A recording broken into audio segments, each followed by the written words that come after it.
Moi boas. Voltamos. Voltamos co básquet de ADN galego. Primeira Federación, ACB, Liga Femenina Endesa en categorías profesionais, coas nosas 7 equipas, Eijargo Buquín Ourense, Monbús Obradoiro, das mans dos comunicadores referentes Andrés Cachalvite e Sergio Del Pon. Leima Coruña en Río Brogán cos xornalistas Roberto Anidos e Ovidio González. Durán Maquinaria Ensino, Baxi Ferrol e Celta Fexma, analizado por Susana García. Mercado, actualidade das plantillas, análisis dos partidos, laretadas top. Como sempre, un luxazo. Non quero esquecerme de Paco Trigo a súa sempre acertada analítica numérica da xornada. E deixo para o tramo final aos grandes protagonistas deste programa, os clubes de formación. A viaxe pola xeografía galega, dando visualización a todos os que traballan coa base. Moitos deles dende o anonimato. Como sempre, co maior referente galego deste eido, Darío Méndez. E o estamento arbitral terá o seu espazo, da man de Dani Llán, director técnico de Fegaba. Achegaremos a todos vos un mundo libre de oscurantismos e, sen dúbida, ha de ser moi interesante, pedagóxico e clarificador. Collimos un tempo necesario para poder cambiar o decorado, pero non os protagonistas, como xa vedes. Necesario para coller folgos entre ventanas, Solestar, Copa do Rei, co fin de ofrecer un programa cheo de sinerxia positiva e con un 100% de profesionais á altura de vos, dunha audiencia fidelizada. Abrumados estamos das vosas mostras de cariño, de apoio en redes sociais, nas rúas, preguntando cando volvíamos dende que cortamos o programa con máximo de visualizacións, que superou todas as nosas expectativas. 140.000. Unha auténtica barbaridade. Moitas grazas a todos. Necesario, moi necesario, non fallaros e achegar aos vosos fogares en hora e día os martes, ás 21 horas, ás 9 da noite. Necesario amosar a actualidade unha produtora profesional e implicada como é RS Provídeo, na man de Rafa e redes da Gran Erea. Agradecer de novo a directa colaboración de Fegaba, Xunta de Galicia, os clubes galegos e os xefes de prensa. Sempre que se lle require, están aí. Grazas. Queda moita andaina neste trimestre, moita. A competición, as laretadas e os programas especiais que faremos por mor do derbi Celta Ensino do día 7 deste próximo fin de semana, collendo a Cougo, eu consello, para o venres 14. Daremos cobertura nun mesmo programa especial de O Noso Básquet aos derbis deste finde. Eijargo Buquín Ourense, Monbús Obradoiro e o domingo tamén xogan Leima Coruña, Río Brogán. Todo elo, como sempre, con protagonistas no programa. En nome desta familia de comunicadores que facemos o Noso Básquet, só queda volver a dar as grazas a todos vos que nos seguides dende Galicia, territorio nacional e tamén desde países de Latinoamérica. Moitas grazas e imos ao lío, non? Imos comenzar xa con Paco Trigo.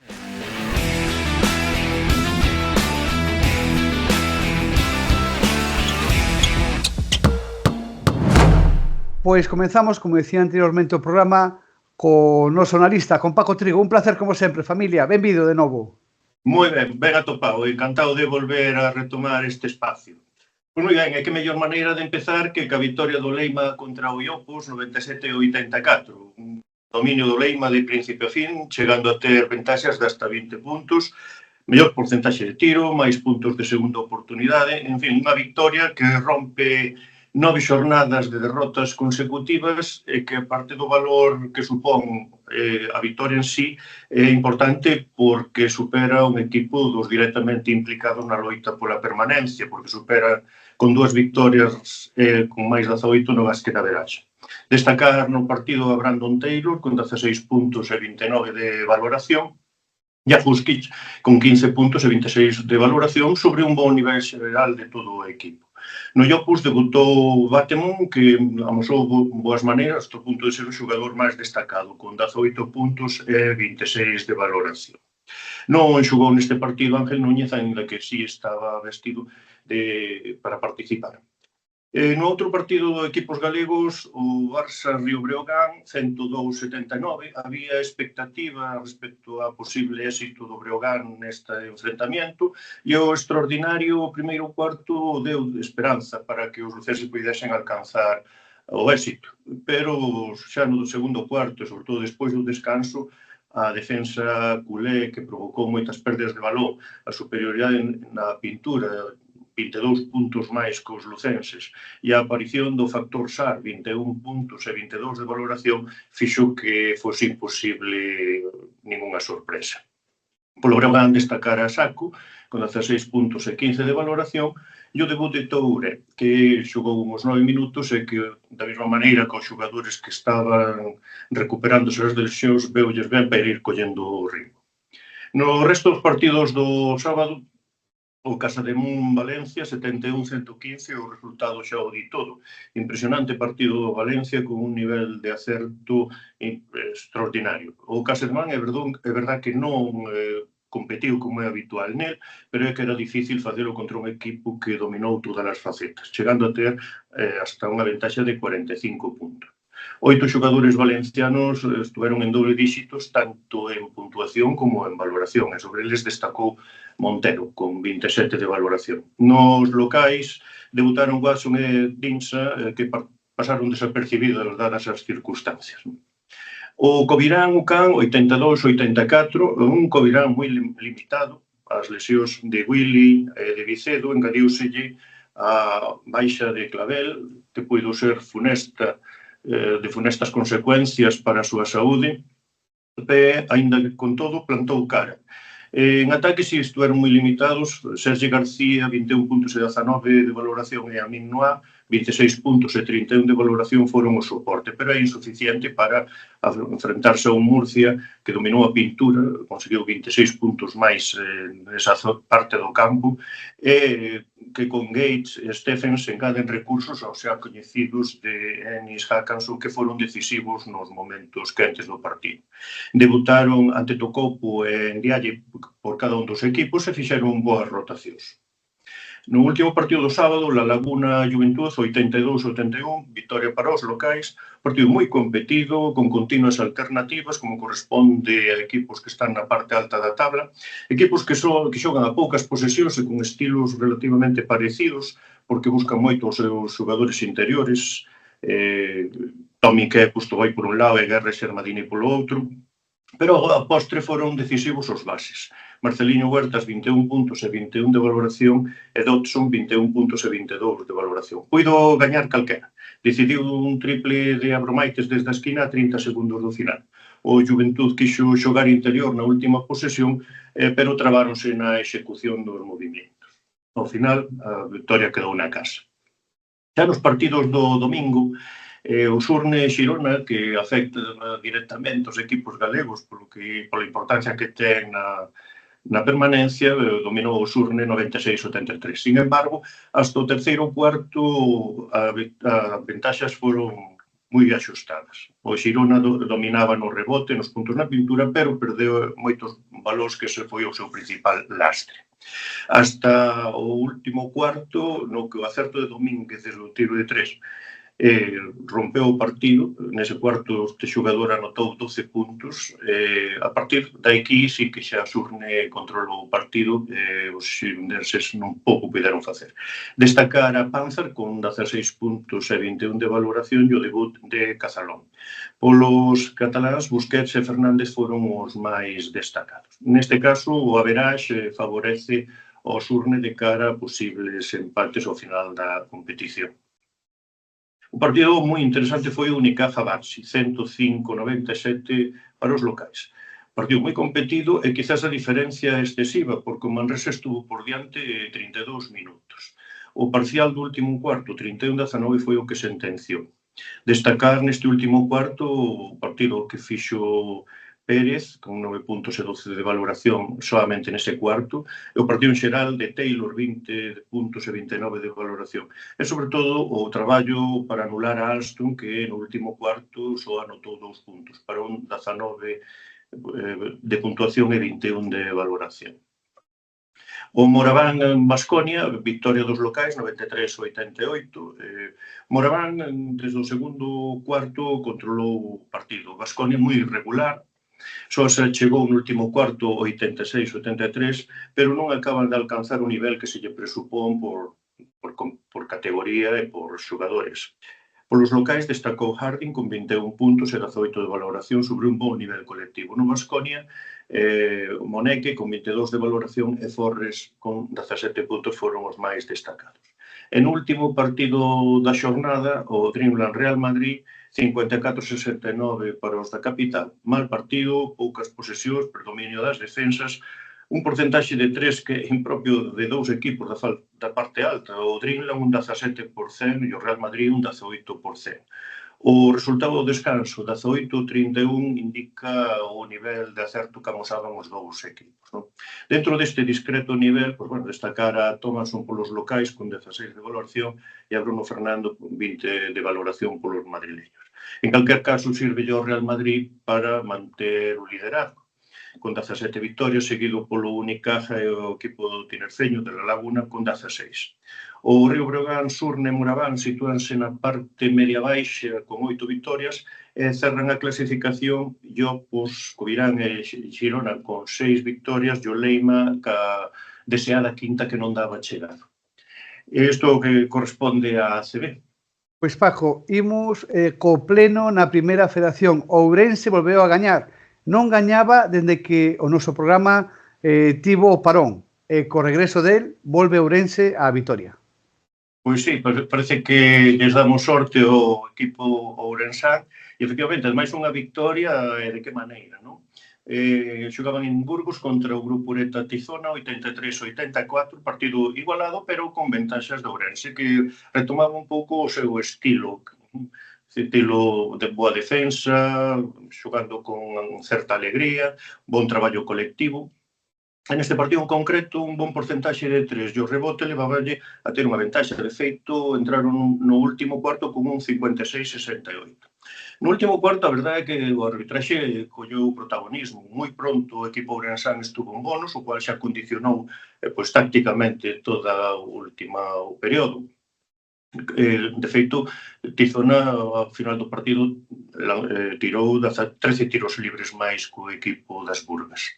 Ao final, un triple de Moody medio caéndose foi o factor decisivo para unha actuación moi completa deste xogador, 24 puntos e 25 de valoración. Polos locais, destacar a Caio Pacheco, tamén con 20 puntos e 31 victorias, e unha victoria que rompe unha racha do equipo ourensán de 6 derrotas, unha victoria, para este caso, para o equipo que dirixiu Diego Gómez pola sanción de Moncho López. No outro equipo galego, Monbús Cafrerural, 93-59, o resultado xa é elocuente, unha contundente victoria dos santiagueses, un bon traballo defensivo, 19 triples que indica tamén o nivel de acerto neste ámbito, e desfaceronse con certa facilidade o equipo zamorano. Debut de Fagiano e de Barcelo, este último con 24 puntos e 24 de valoración non puido entrar con mellor pé. Tamén salientar o partido de Balvin con 29 de valoración en base, sobre todo, a 16 rebotes.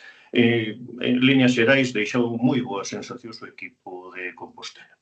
No resto dos partidos, pois un sorpresón. O equipo de Alicante gañoulle por 2 puntos, 98-88, o Silvo San Pablo Burgos, non porque Burgos xogase mal, ni moito menos, porque, por exemplo, a nivel de porcentaxe de tiro, moveronse no tiro de 3 en un 52%. E como noutros partidos, Gonzalo Corbalán na súa línea de máxima valoración. Pasa que Alicante fixo un gran partido, un partido onde todos traballaron con moita disciplina táctica e liderados por Larsen con 15 puntos, 10 asistencias e 25 de valoración. No resto dos equipos que loitan polas posibles plazas de ascenso, pois non houve sorpresas. O Superagrupal de Palencia dominou con comodidade o Alimerca, 90-78. Moi boa actuación de Baulet polos locais, con 35 de valoración e 27 puntos. Tamén ven Langarita por parte dos obetenses, con 16 puntos e 24 de valoración. No Movistar este é menor, co 82-69, a victoria é cómoda para o Movistar, e como sempre, Granger, 17 puntos e 27 de valoración, foi o máis destacado. Polo Menorca, Arteaga, 17 puntos e 22 de valoración. No Betis, igualdade ao descanso contra Guipúzcoa, 92-78 ao final, con Benite, 30 puntos e Hughes, 25 puntos, anotando prácticamente máis do 50% dos puntos do equipo local. E o Flexicar foi labrada, ganou o Valladolid, 95-82, unha victoria máis coral. E o Valladolid, a verdade é que ten que estar en puestos de descenso, destacar a Torres con 18 puntos e 24 de valoración. No resto de partidos, Naturavia, Lega Cantabria, victoria dos visitantes 68-87, que lles permite sair dos postos de descenso, e no Amix Castellón, Odilo Cartagena, victoria dos visitantes tamén, 83-87, nun partido en que quizás Castellón dependeu moito de Jalen Tate con 21 puntos e 24 de valoración, mentras que os de Cartaxena fixeron un partido máis colectivo e levaron a victoria ao final na prórroga, despois dun 77-77 ao final do tempo reglamentario. Con isto, pois, a clasificación non sufre grandes cambios, simplemente que Movistar e Flexicar Fuenlabrada cheganse ao Silvo San Pablo Burgos, agora están a unha soa victoria. Obradoiro ten 12 victorias e COP 11, o Air Cargo Booking rompeu esa racha, como decíamos antes, e nos últimos postos está o Naturavia Morón con unha súa victoria que xa parece que vai ser difícil que salga do farolillo roxo, e o EMP de Valladolid e o HLA de Alicante comparten con 6 victorias os dous postos que xogan o descenso. Polo demais, pois, bueno, nada máis pola miña parte neste análisis da xornada. Paco, un placer como sempre. Imos cunha pequena pausa e a actualidade do Monbus Obradoiro, da man en presencia do seu adestrador xefe Félix Alonso. Gracias, Paco. Boa noite. Bueno.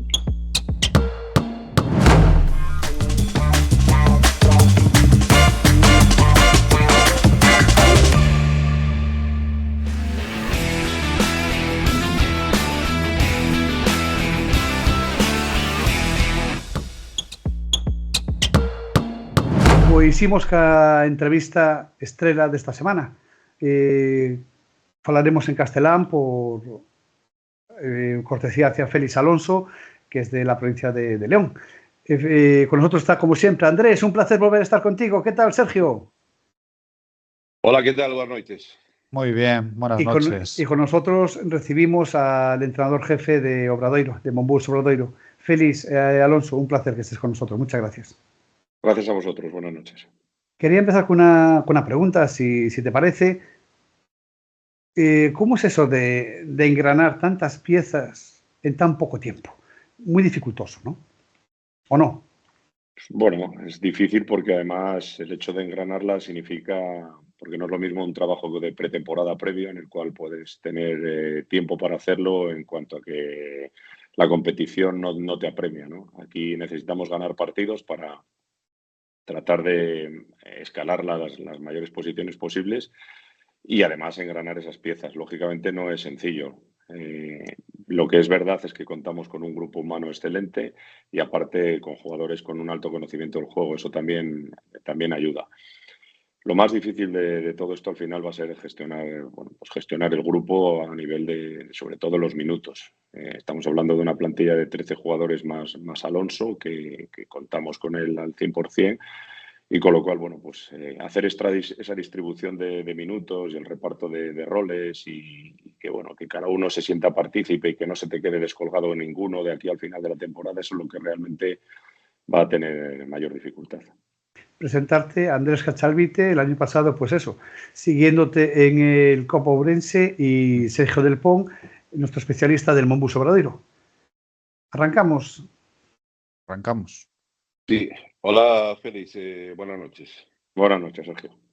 Mira, acabas de de decir lo que todos pensábamos un poco viendo la plantilla que tienes ahora, los 13, 14 jugadores que vas a manejar. Mi pregunta es la siguiente. Creo que quedan 13, 14 partidos de liga regular, la eliminatoria y la final a 4. En tu idea, dices que quieres mantener activa o activos a todos los jugadores, dándole minutos. Y mi pregunta es si eso no va a ser, si eso va a ser posible. ¿No vas a intentar definir 8, 9 jugadores y después unos jugarán unos minutos, otros no jugarán? ¿Y tú cómo ves esa situación? Yo creo que lo ideal sería jugar 8, 9, 10 jugadores. Bueno, mira, si te das cuenta, por ejemplo, creo que hay un buen espejo, salvando lógicamente las distancias, que es el Unicaja. Unicaja juega con una plantilla de 14 jugadores, en la cual ninguno juega más de 21 minutos y en la cual el que menos está jugando 14, 15 minutos. Creo que nosotros tenemos jugadores de mucha calidad para poder contar con una rotación. Lógicamente va a haber días en los cuales pues alguno se va a quedar un poco más descolgado de la rotación, o habrá jugadores que evidentemente van a tener un peso específico más importante.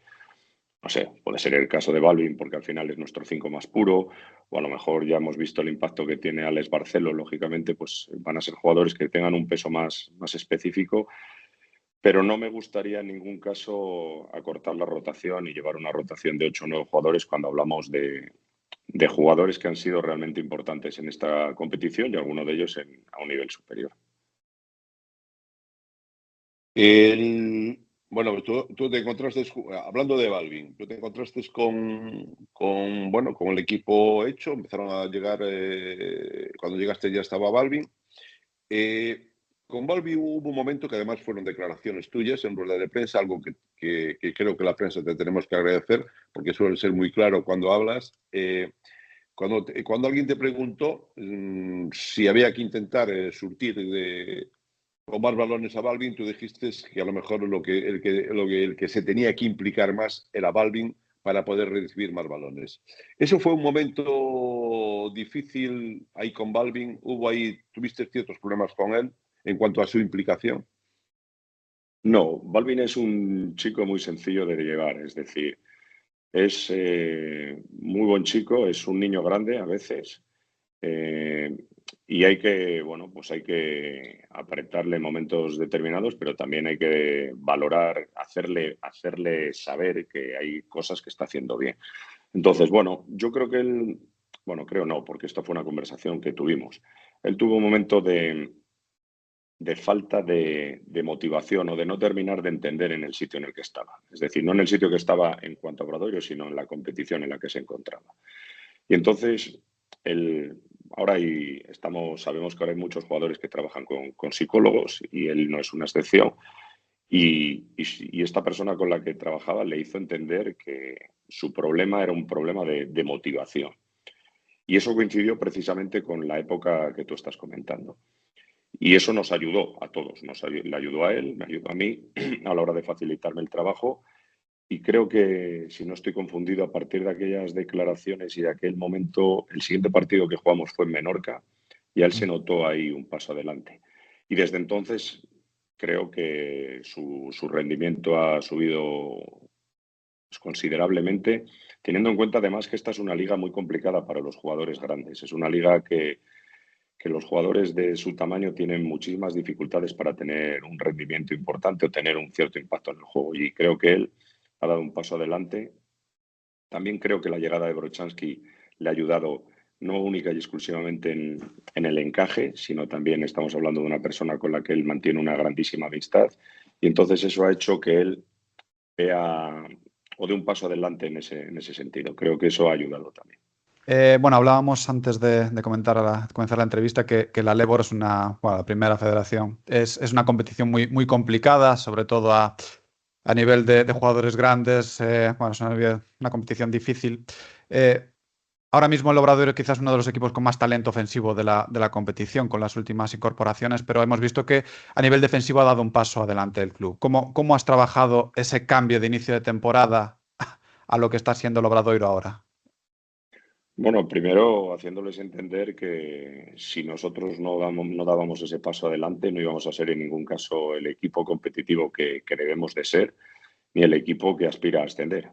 Y al final, evidentemente, es cierto que ahora con la llegada de los nuevos jugadores atesoramos un gran talento y el otro día, bueno, pues se pudo comprobar ayer en el partido que jugamos contra Zamora, pero no es menos cierto que los equipos que quieren o que aspiran a estar en la parte alta y conseguir ese ascenso lo consiguen desde el trabajo defensivo.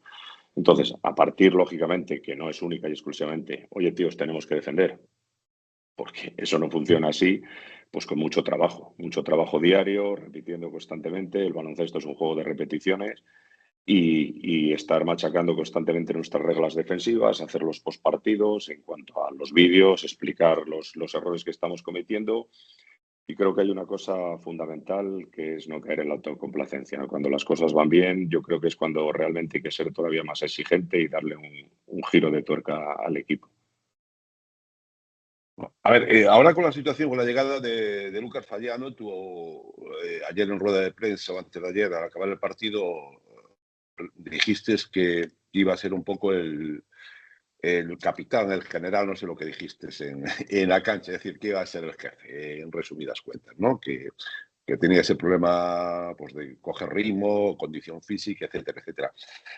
La llegada del argentino va a modificar, ¿en qué medida va a modificar los sistemas de ataque del Obra?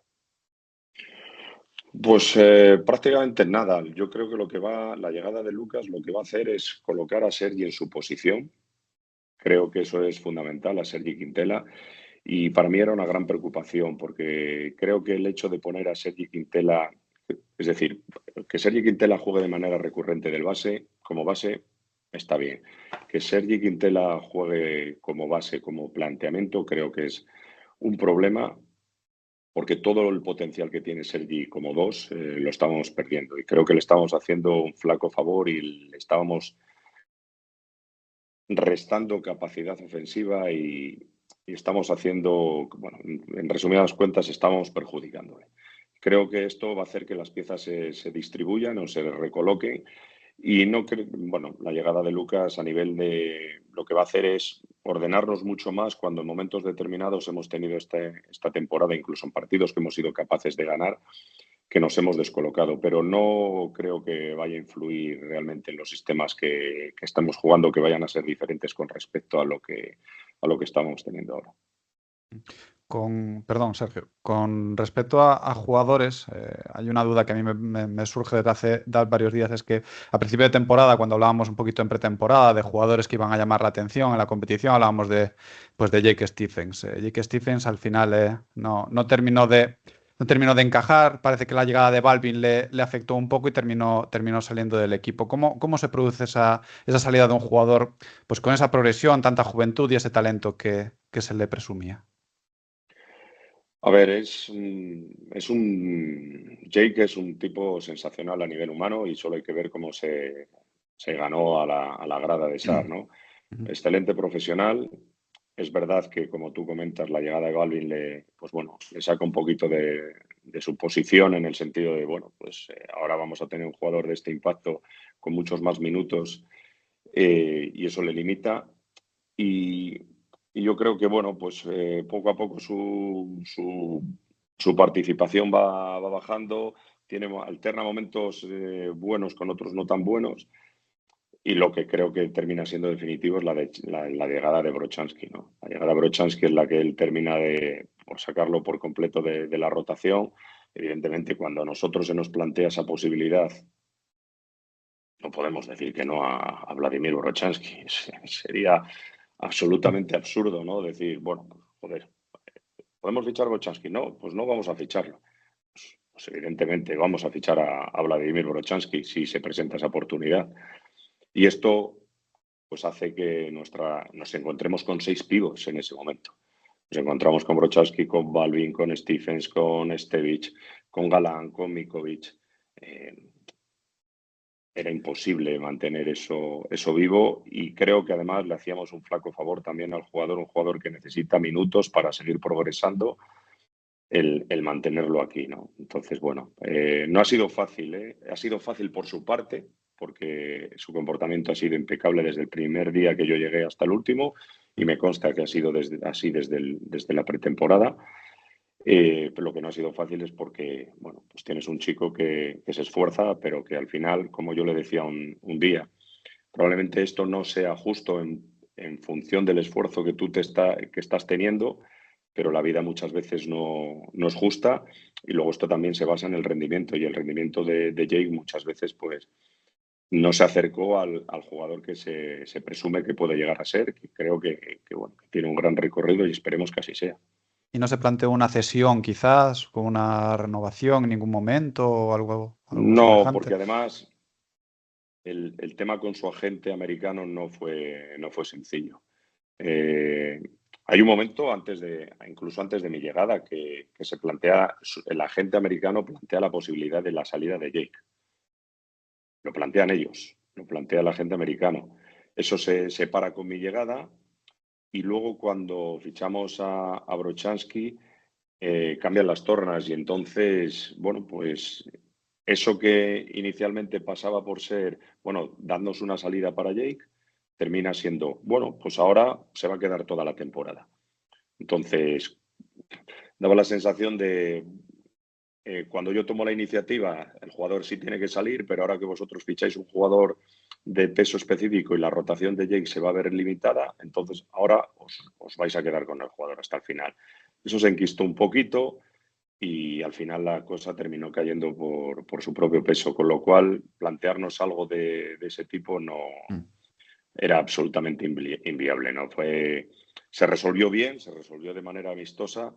Hubo ahí unos cuantos días en los que, bueno, no fue agradable, sobre todo la relación que tuvo que mantener Héctor Galán con el agente americano, no con el jugador. El jugador siempre 5 estrellas. Como vedes, Obradoiro es el club más divertido del mundo, ¿no? Pues nos está contando ahora Félix y todo que va pasando esta temporada, ¿no? Una pregunta sobre otro jugador específico, sobre Davidson. A mí me pone muy mala leche ver jugar a Davidson. Me parece un gran jugador, pero a veces me pone de mala leche, sobre todo cuando va con el balón al suelo y se dedica a botar y a ir un poco de cabeza contra el mundo. Me imagino que vosotros, el cuerpo técnico, lo tenéis detectado, que Davidson es un jugador con unas características quizás distintas a cómo está jugando en el Obradoiro. No sé si estoy equivocado o no, y con la llegada tanto ahora de Barceló como de Lucas, no sé si su situación, tú hablaste que seguramente podía jugar al 3, porque no hay muchos 3 en esta competición, y tenías esa posibilidad de meterlo ahí. ¿Vais a intentar que Davidson bote menos y que participe menos de tener balón en la mano, o qué vais a hacer con Davidson? A ver, estoy de acuerdo contigo. Davidson es un ejecutor, Sí. no es un creador. Así como Barceló es creador y ejecutor, Brad es más un ejecutor. Pero dadas las características que el equipo tenía cuando yo llegué, nosotros realmente no teníamos muchos generadores.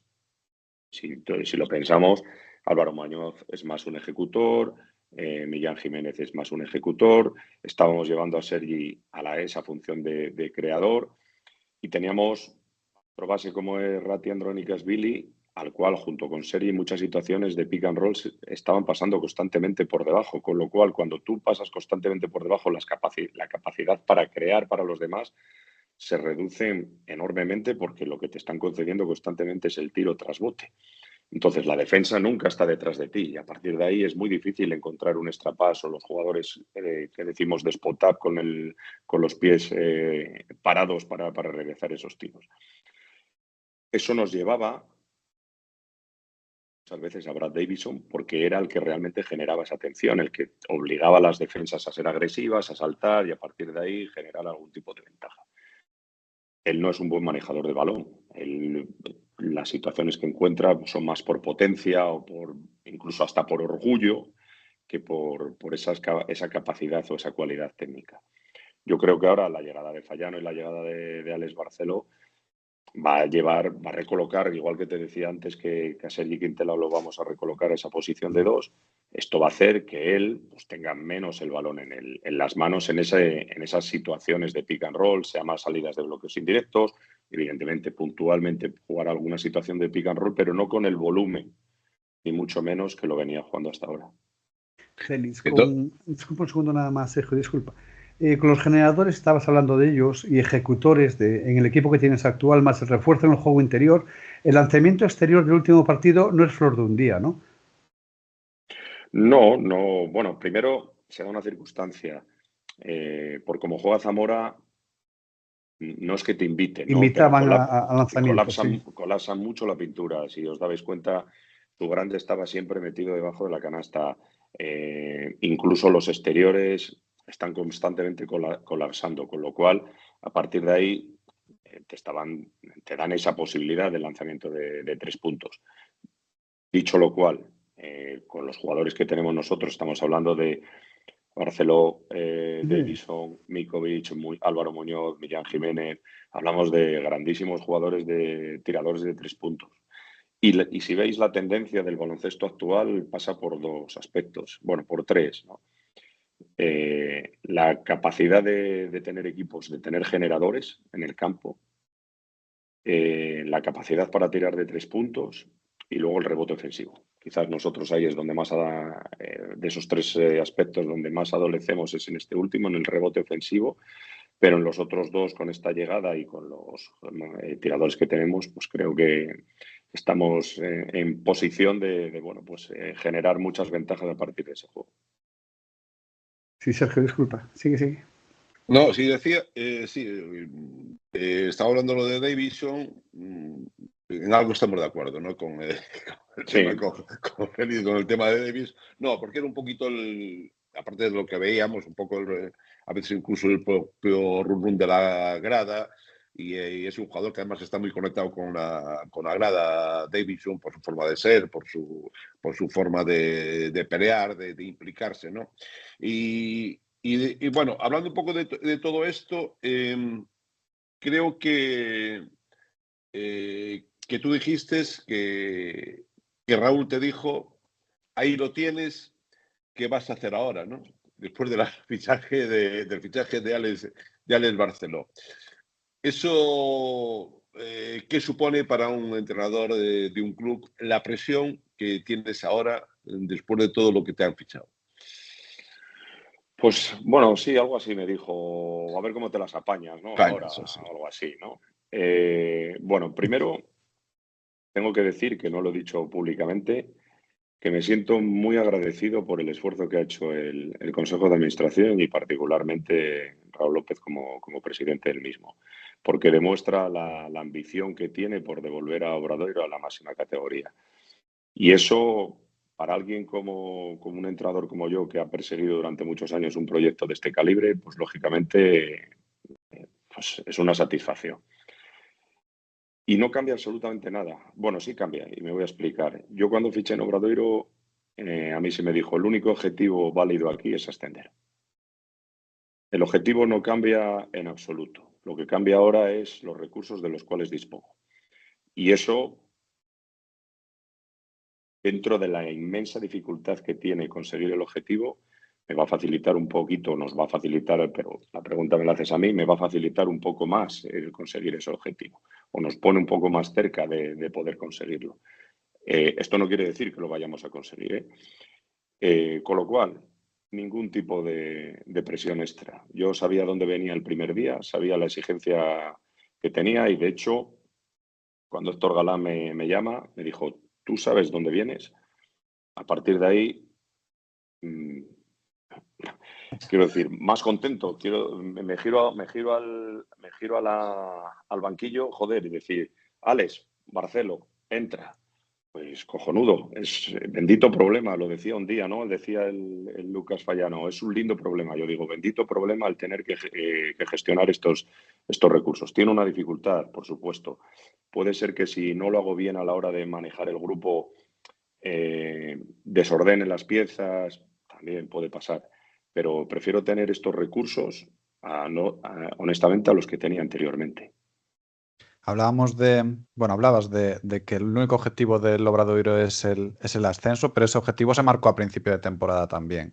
Al principio parece que hubo un problema de confección de plantilla. Bueno, para todos estaba pues a todas luces descompensada. ¿Crees que ahora, después de estos fichajes, llegó un pelín tarde para aspirar a estos fichajes y tener la plantilla como está ahora? Llega un poquito tarde, viendo cómo está la clasificación un poco rota por la parte de arriba, llega un poquito tarde para cumplir ese objetivo, o ya tenéis en mente que es ir a playoff e ir ya a por la segunda plaza de ascenso?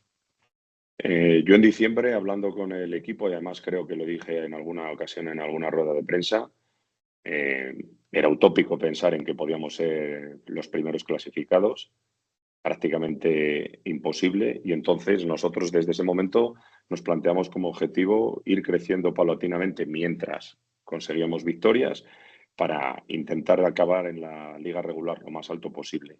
Nosotros desde diciembre sabemos que nuestro camino va a ser el largo y que si queremos conseguir el ascenso a la ACB vamos a ir por el camino pues que probablemente a principio de temporada no se hubiera deseado. Pero nosotros vamos a estar preparados mentalmente para afrontar ese camino. Probablemente hay algún equipo, 2 o 3 equipos, que ese choque con la realidad lo van a tener mucho más adelante. Y si ese choque con la realidad lo tienes en abril, resetear va a ser complicado. Es decir, ahora está, hablando claro, está San Pablo. Después de la derrota de ayer, eso acerca un poco más a Betis, a Fuenlabrada y a Estudiantes. Todo hace indicar que Betis y Palencia pues, están lejos de ese objetivo. Pero de esos 3 equipos que acabo de nombrar, los 3 primeros, va a haber 2 que en abril van a decir, hostia, ahora tenemos que jugar un playoff cuando hemos estado tocando el ascenso con los dedos. Y es un playoff a 5 partidos, vamos a ver quién nos toca, la dificultad que esto va a tener y anímicamente va a suponer puede suponer un problema para ellos. Nosotros, desde diciembre, sabemos que ese es nuestro camino. Sí, hablando de esto, después de la derrota de Burgos, bueno, todo el mundo damos un poco a Burgos como ascendido directamente, ¿no? A lo que acabas de referirte, es decir, estaban una victoria, Estudiantes y Fuenlabrada, si no me equivoco, de Burgos. Hablando mal y en plata, si Burgos se podría meter el hostiazo después de ir dominando toda la temporada pues sobrado, por así decirlo, y verse, porque además creo que el último partido creo que es un Burgos Estudiantes de la liga regular. Eso a la hora de ir al playoff, ¿tú qué prefieres? ¿Que Burgos se vaya ya y jugártela con los que todos pensamos que te la vas a jugar o meter a Burgos ahí en esa pelea? Bueno, claro, si al final Burgos no termina, bueno, hay 2 cosas. Primero, la sensación esta de que Burgos es imparable, que es cierto, y que está haciendo hasta el día de hoy la mejor temporada de la historia de la competición, pero como tú acabas de decir, está a una de Estudiantes y de Fuenlabrada, cuando la lógica con una temporada tan brillante como la que está haciendo Burgos es que ahora mismo pues, hubiera 3 victorias de diferencia o 2 victorias de diferencia al menos, y están a una. Quiero decir que lo que quiere decir es que no se le está dando tampoco el mérito suficiente a la temporada que están haciendo Fuenlabrada y Estudiantes. Que es verdad que en el caso de Estudiantes, pues algún partido lo ha sacado con cierta dificultad, pero al final lo que cuenta en esta liga es que ganas los partidos. El hecho de cómo los ganes pues tiene menor trascendencia. Si Burgos termina cayendo, habría que ver cómo reacciona, ¿no? Pero a mí, al día de hoy, Burgos me sigue pareciendo el mejor equipo de la competición. El otro día en Alicante pierden a Gudmundsson, que creo que es una baja muy sensible para ellos y cambia un poco la decoración de su juego. Pero vamos, yo creo que Burgos, yo sigo dando como favorito a Burgos. Tiene el factor cancha a favor en los partidos que tienen que jugar contra Estudiantes, contra Betis y contra Fuenlabrada, exceptuando el partido de Betis. A Fuenlabrada y Estudiantes les ha ganado en sus casas. Bueno, yo creo que siguen siendo los favoritos. ¿Ves a Betis fuera de esa pugna por el ascenso directo? Porque ahora mismo parece que llevan una racha pues muy positiva de resultados, se han reforzado bastante y bastante bien. Incluso la renovación hasta final de temporada de Olomouyiwa yo creo que les puede dar mucho peso dentro de la zona. ¿Los ves fuera? Aunque está a 3 victorias, ¿no?, del liderato. No, todavía no, porque estamos hablando que quedan 12 jornadas para el final. Hay muchos emparejamientos directos y luego va a haber alguna sorpresa, como ha podido ser esta de Alicante este fin de semana. Pero yo sigo viendo a Burgos por encima. Y luego tenemos que tener en cuenta, aparte que sigo viendo a Burgos por encima, hay otros 2 equipos por delante de Betis. Entonces, la dificultad de esa posibilidad se amplía el hecho de que sean 3 los equipos que están por delante. En cualquier caso, a mí no me sorprendería nada en una competición como esta. He visto ya prácticamente de todo, entonces que ahora llegara y Betis terminar ascendiendo directo, porque es verdad que están jugando muy bien y que tiene un arsenal exterior especialmente que les dota de un peligro tremendo, pero bueno, creo que se me antoja complicado.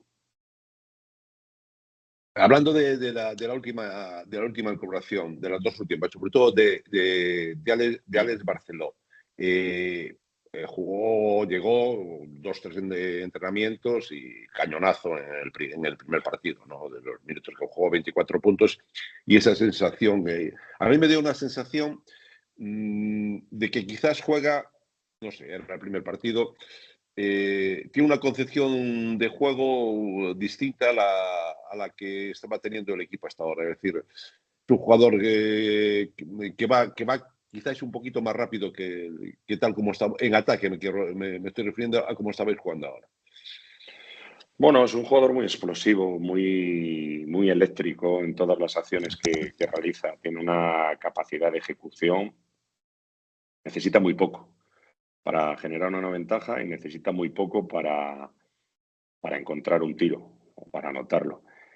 Y bueno, tener un jugador de ese tipo para un entrenador es una suerte, porque al final es un jugador que desatasca en momentos complicados. Vamos a tener momentos en los que no juguemos tan coral como pudimos hacerlo ayer y vamos a estar atascados, y es verdad pues que quizás es un jugador diferente a lo que teníamos hasta ahora. El juego del equipo era más coral y yo no digo que Alex Barceló vaya a ser un verso libre, porque él sabe jugar perfectamente en equipo, pero sí va a ser un jugador que en un momento determinado, pues como digo, nos saque de algún problema cuando estamos bloqueados ofensivamente. Otra pregunta relacionada un poquito con el ambiente, con Santiago, con el pabellón. ¿Tú te esperabas llegar a Santiago y ver en SAR 4.000 y pico aficionados en todos los partidos en una competición como esta, después del palo que se llevó la afición el año pasado al perder la categoría? Hombre, pues bueno, es verdad que he venido unas cuantas veces como rival y he venido también como espectador. Y ese paso de bajar de la Liga Endesa ahora a la Primera Fe siempre es duro. Pero habla muy bien de la fidelidad del público del Obradoiro. Es cierto que me ha supuesto una sorpresa porque venía siguiendo los partidos y lógicamente estaba viendo el número de abonados que tenían y la asistencia que había en SAR. Pero bueno, lo que es un lujo como deportista de encontrarte en un campo cuando cada vez que juegas en casa, sí.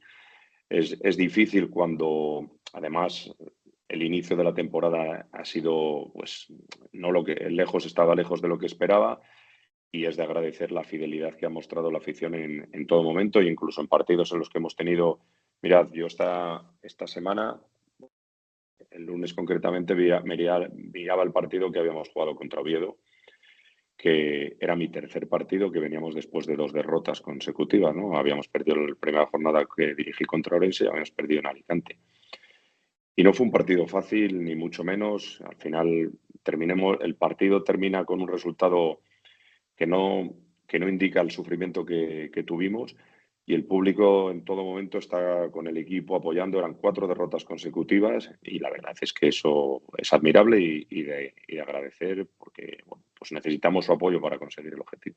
Félix, corrígeme si me equivoco, sí que es admirable que haya 400 abonados más, 400 socios más, una vez que el equipo haya descendido, como en este caso, a la Liga de Primera Federación, ¿no?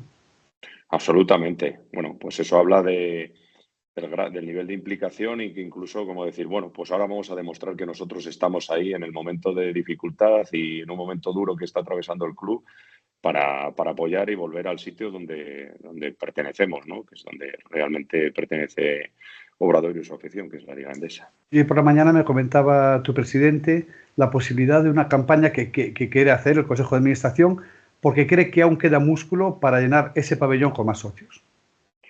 Yo también lo creo, estoy convencido de ello y si lógicamente, bueno, pues tenemos actuaciones como la que se vivió el pasado domingo, esto pues probablemente invite a más gente a abonarse y a pegar una reunión final en esta última parte, en este último tramo de la competición. Me está dando un poquito la risa, digo, por eso que acabas de hablar del presidente y de conseguir más abonados. ¿Te extrañaría, Félix, que, no sé, por el mes de abril, alguien te diga, tenemos a este para fichar? Bueno, por el mes de abril ya no podríamos Digo, ficharlo. bueno, sí, antes de acabar, no me acuerdo cuándo es la fecha límite. El 31 de marzo, 31 de marzo. Sí. Bueno, dada la ambición que demuestra el presidente del Consejo, no me extrañaría. Pero bueno, ahora mismo creo que estamos bien como estamos. Lógicamente siempre hay que, lo he dicho desde el primer día, la obligación de cualquier club y de un director deportivo es estar constantemente sabiendo qué es lo que ofrece el mercado. Y me consta que Héctor lo está haciendo constantemente. Pero bueno, creo que si las lesiones nos respetan, de aquí a entonces creo que es, bueno, no voy a decir 100% seguro, pero con mucha probabilidad acabaremos la temporada como estamos ahora mismo. A mí, hablando de fichajes, me gustaría saber un poquito... 5 minutos, Andrés. Sí, nos quedan 5 minutos. 30 segundos. ¿Cómo se gesta el fichaje de un jugadorazo? ¿Cómo es Barcelo, que de repente nos pilla de sorpresa a todos? Se planta prácticamente en el aeropuerto de Santiago y eso llega como un regalo de Navidad atrasado. Pues bueno, como dice Sergio, como hablo claro, pues os lo voy a contar. Esto de una... No mientas, ¿eh? No miento, mira, no miento nunca. Si no voy a decir algo, perdona la expresión, no... me callo. Si no me callo. digas toda la verdad. Esto sale de una, si me permitís la expresión, de una paja mental de Héctor Galán. Estamos buscando en el mercado y de repente me dice, he preguntado por Alex Barceló. ¿Y qué tal está el chico? ¿Está bien? Porque has preguntado cómo está. No, he preguntado a ver en qué situación está. Y, coño. Y bueno, me han dicho que podemos intentar la posibilidad de sacarlo. Entonces, hacemos una gestión con un agente de la empresa que le representa, pero bueno, eso no llega a buen puerto y entonces terminamos activando el fichaje de Lucas Fallano. Y ahí es donde Raúl demuestra la ambición que tiene y nos dice, bueno, joder, pues si queréis a este tío y este tío de verdad es tan bueno como decís, ¿por qué no vamos a ficharlo? Los alemanes dicen, bueno, pues vienes y pues, pagáis esta cantidad. Y activamos con otro agente de esa misma agencia el fichaje. Cambiamos de agente. No, pero cambiamos de agente, pero dentro de la misma agencia. Dentro de la misma agencia. Alguien que entendemos que puede ser más resolutivo dentro de esa misma agencia. Y efectivamente, en 4 días, algo que parecía absolutamente imposible, termina siendo factible. Los alemanes ponen una cantidad, probablemente pensando que no vamos a ser capaces de llegar a ella. Se llega a ella, hablamos con el jugador que allí estaba, bueno, pues muy tranquilo y muy bien. De repente, cuando yo hablo con él, el reto le estimula y le parece algo, pues eso, muy estimulante y muy atractivo y decide venir. Y así se gestiona de una elucubración que hace Héctor Galán. Terminamos trayendo aquí un jugador que hace una semana Era absolutamente inviable traerlo porque no estaba en el mercado directamente. Sí, además, en este caso, en el fichaje de este jugador, ahí sí que no hubo ningún tipo de filtración ni cosas raras. En algunas sí que hubo, en algunas de las otras fichajes sí, ¿no? Algunos nos Bueno, enteramos aquí lo antes. sabíamos 3 personas, entonces y teníamos mucho celo en que, bueno, en cualquier comentario que pudiéramos hacer, porque era una operación tan delicada y arriesgada que teníamos que evitar a toda costa que se filtrara lo más mínimo. No podíamos ni hablarlo con la almohada, tan siquiera. A ver, Félix, tú estuve viendo antes un poco tu vida como adestrador, como entrenador de baloncesto. Vamos, te recorriste lo habido y por haber de sitios, equipos y tal. En alguno de esos equipos te encontraste entre comillas, un personaje como Raúl López. Bueno, tal cual no, tal cual no, tal cual no. Yo el otro día lo hablamos Héctor y yo. No puede ser que un señor de 74 años tenga más energía que nosotros. Es decir, alguien que tiene esa pasión, esa energía, esa ambición. La verdad es que no. He tenido algún presidente parecido en cuanto a la ambición, en cuanto al deseo, en cuanto a la energía, pero con todas las características que engloban a Raúl, no, nunca. Para lo bueno y para lo malo. Claro, como tiene que ser, lógicamente.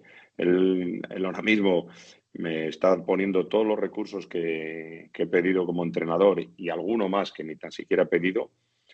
Pues claro, pues evidentemente tendrá sus consecuencias si uno no consigue el objetivo. Es que es así. Yo no puedo pretender que esto sea todo de... Mi padre tiene una frase que dice que la vida son contraprestaciones, en cualquier orden, en el familiar, en el de pareja, en el de la amistad, en el laboral. Entonces, tú tienes que dar algo a cambio cuando recibes. Entonces, ahora mi obligación es darle algo a cambio y ese algo a cambio es conseguir el objetivo que el club se ha marcado. La última, chicos. La última sería, yo sé que no, seguramente no te vas a mojar porque al final es lo que toca, pero bueno, a la hora, decía Sergio hace un minuto, antes del 31 de marzo, ¿se pareciese la posibilidad de fichar un jugador exterior o interior, Félix? Interior, ¿Muy interior o más abierto? Más abierto. muy interior. Muy interior. He Bueno, dicho que hay pues un 99% de probabilidades de que acabemos así. Pero si existiera ese 1% en un momento determinado, pues sería muy interior. ¿Crees que es diferencial a día de hoy en la primera federación un 5 puro? Es decir, un 5 de kilos reboteador que defina No la lo cerquita. creo, pero sí creo que a lo mejor en un momento determinado, pues bueno, pues nuestro único 5 puro es Ondra Balbi. Y bueno, pues en un momento concreto, algún tipo de problema que podamos tener con él, pues nos puede limitar. No tanto por el hecho de la importancia que tenga, sino por el hecho de que como 5 puro, Brochanski puede jugar al 5, pero no es un 5. Y Oliver Stevich ha desarrollado toda su carrera al 4, aunque puntualmente este año está jugando al 5. Ujú. Pues, aclarado. Sergio, Andrés, acabamos con la pregunta obvia para un programa para toda Galicia, no só básquet. El otro equipo de primera federación, tu ex equipo, el COP de Ourense, ¿cómo estás viendo su trayectoria en esta temporada? Por fin volvió a ganar, por cierto. Pues es verdad que empezaron realmente bien, siendo probablemente hasta ese punto de 6 derrotas consecutivas han sido, Sí. si no me equivoco. Hasta ese momento eran el equipo revelación de la competición, jugando además de manera muy, muy bonita, muy atractiva en los dos lados del campo. Y ahora, pues bueno, pues esas derrotas también explican un poco la dureza que tiene esta liga, ¿no? Me alegro mucho de que ayer consiguieran una victoria y fueran capaces de romper esa racha. Y bueno, pues ojalá, y además lo deseo de verdad porque Ourense en un sitio en el que realmente me he sentido como en casa, ojalá consigan entrar ese playoff que tanto se aspira, ¿no?, desde las últimas temporadas. Félix, por nuestra parte, nada más, solo agradecer tu tiempo, tu presencia, tu sinceridad y tu implicación con este proyecto. Gracias, Andrés, gracias, Sergio, y Félix, un placer. Y te confinamos para que cuando acabemos, estaba gallego-castellano, te convidamos, si quieres, el día del ascenso, igual que ya hemos hecho con Raúl, para estar juntos en el programa. En caso de que haya un momento, estar juntos. Ojalá sea así. Muchas gracias a todos. Mucha suerte. Gracias. Hasta luego.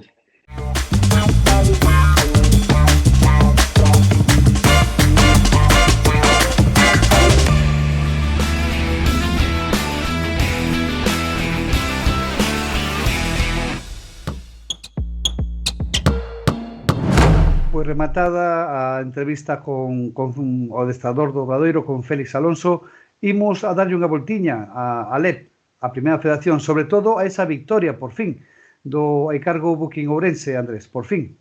Por fin, case 2 meses de derrotas e de sinsabores. Ben, falaba Félix fai uns minutiños, non son tanto as formas senón como o resultado, non? Eu penso que o COP xogou ben a primeira metade, parecéndose moito o COP de fai semanas, a segunda xa lle costou un poquinho máis, pero bueno, rompeuse esa dinámica.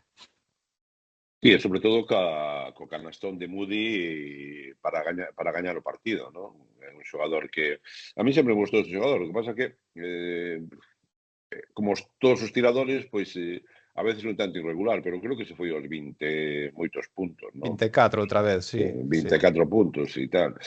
Entonces eu creo que este partido, esta victoria pode ser un punto de inflexión para o Club Baloncesto Ourense, porque estaba aí, eu xa estaba vendo por aí, ou estaba lendo máis ben, de situacións, a ver si non baixamos, falando de descenso, eu creo que non. Non, pero é certo que as dinámicas non eran boas. É dicir, as sensacións. Esta é unha victoria do Obradoiro, Sí, bueno, con partido máis que o Obradoiro, é certo, pero ao final era tamén moito linguaxe corporal.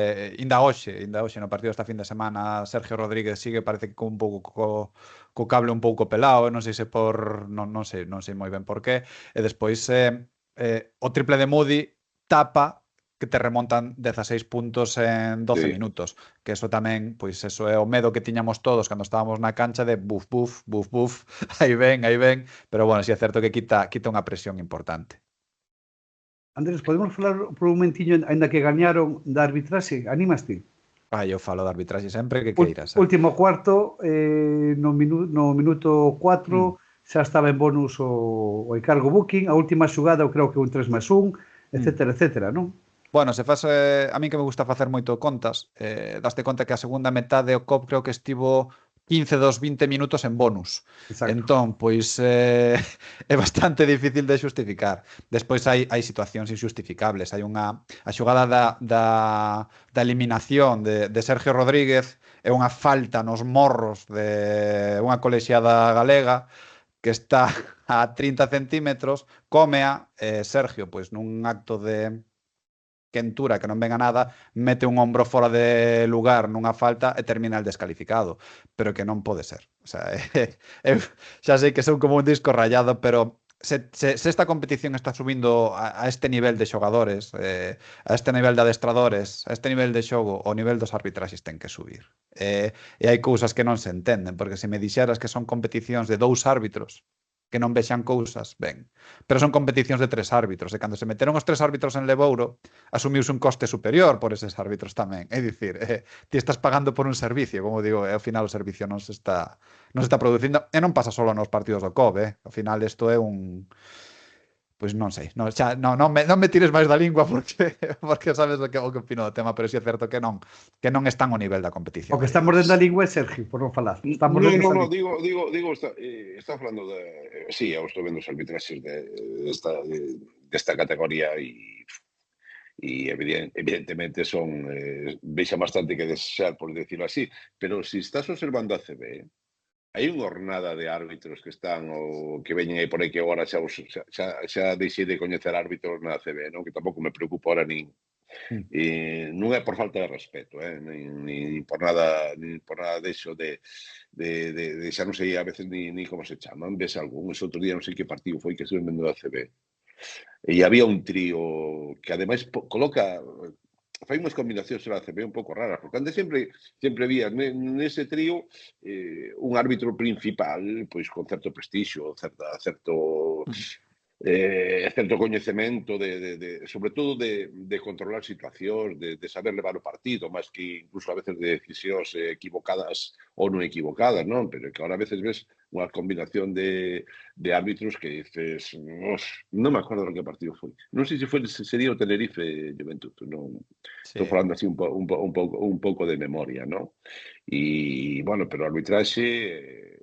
A min o que me chirría, Sergio, supoño que estarás comigo de acordo, son xa tamén, xa dixen na Voz de Galicia, na miña columna, a falta de criterio, é dicir, ti se marcas un nivel no primeiro cuarto de contacto, de todo tipo de faltas, ti non podes coller e ver que como levas 15 faltas pitadas, de repente baixar ese nivel. É dicir, ti, se marcas o nivel aquí, ten que ser todo partido aquí, porque senón o xogador tampouco sabe o que xoga.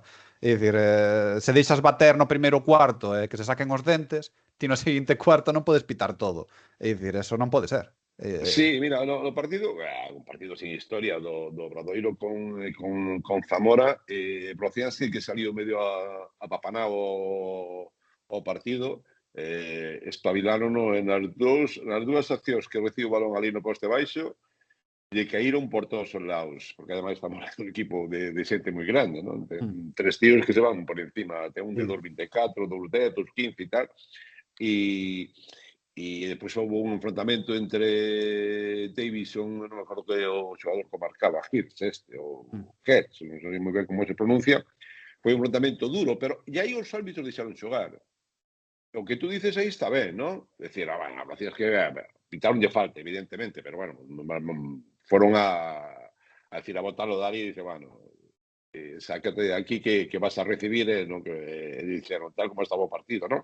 Pero, por exemplo, houve algún par de enfrontamentos que aí, a mí me gustaron aí os árbitros, por exemplo. Si deixaron dudase ou dou, bueno, e hai un momento, además, que falaron cos xogadores e no, bueno, pero se deixas todo o partido está ben. Claro, ves momentos na arbitraxe que si pois ves o nivel de un pouco triste, non? Imos deixalo aí. Está claro, falar de arbitraxes, isto é un momentillo nada máis. Está claro. Todo o mundo anímase. Imos ca la letrada de ACB, hoxe Sergio non pode por temas compromisos que ten.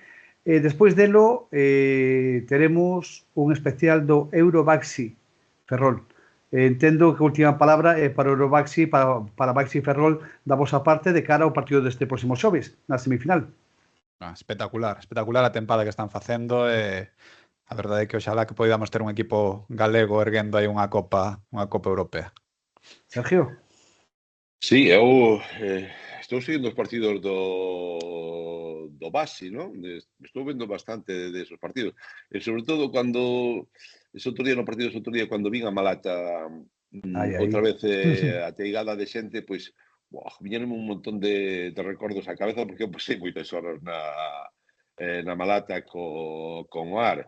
Si, o que lle pediría desde aquí é non sei a quen corresponde, si ao Concello, a Xunto ou quen sea, que, bueno, que a Malata necesita unha man de pintura, sí. Algo máis con a man de pintura, porque sigue estando ese marcador ali pegado á parede dos anos 80, cando se inaugurou a Malata, que dá un pouco de noso velo, non? Ves cando as cámaras se van a esos fondos, bueno, cara, non. Antes, aí os fondos había grada supletoria nos partidos de OAR, non? Nos partidos de OAR e nos partidos hai que acordarse que aí se celebrou un campeonato do mundo, no ano 86 foi unha das sedes a Malata do campeonato do mundo de baloncesto, naquelas tolerías que facía a Copa do Rei tamén ali. O gran o Barça Manresa tamén. Sí, pero o gran acontecemento da Malata que albergou a Malata foi a Copa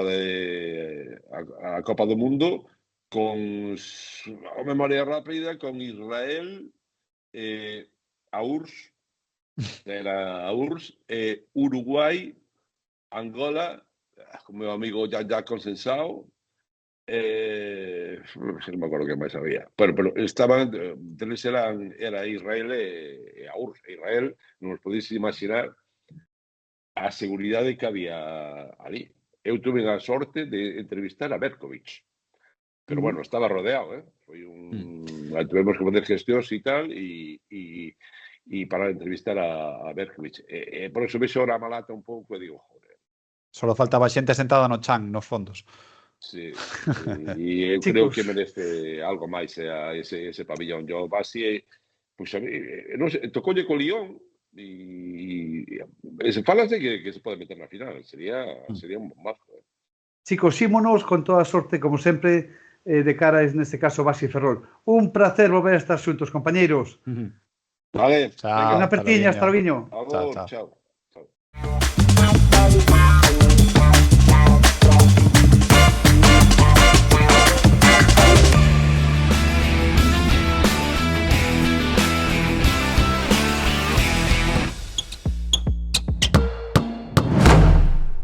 Ovidio González, Roberto Anidos, Ovidio González, aí estamos de novo. Bueno, ¿Qué tal? Un luxo e un placer reencontrarnos. Sin máis ni menos. Temos a ledicia repartida pola Coruña, Robert. Parabéns. Sí, despois de nove derrotas, que ben senta gañar, ¿no? A máis na casa, o público, máis de 7.600 persoas no Coliseo disfrutouno, e a máis nestas datas de carnaval, con moita festa ao redor. Bueno, pois un día para reconciliarse, ¿no? Co equipo e ca Liga e co baloncesto. Imos escoitar se parece a Epi justamente respondendo a unha pregunta túa.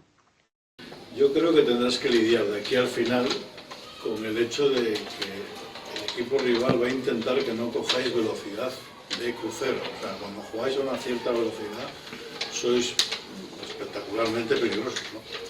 Bueno, yo creo que tengo la suerte de entrenar jugadores muy talentosos, jugadores que cuando se pasan el balón da gusto verles, y luego, bueno, pues evidentemente en este deporte se necesita un poco de acierto, ¿no? Yo creo que hoy los jugadores han salido muy enchufados, el público nos ha ayudado mucho y eso nos ha permitido, pues en varios momentos, poder rebotear, correr, y ahí es donde nos hemos sentido a gusto, ¿no? Entonces, bueno, ojalá podamos seguir creyendo en esta forma de jugar, en compartir el balón y sobre todo que aunque al final no hemos acabado con tan buen porcentaje, en la primera parte sí que hemos sido capaces de sacar ese buen porcentaje. Sí, eu estaba a falar das distintas variantes. Eu creo que Epi tenlle tomada medida o adestrador do Lleida.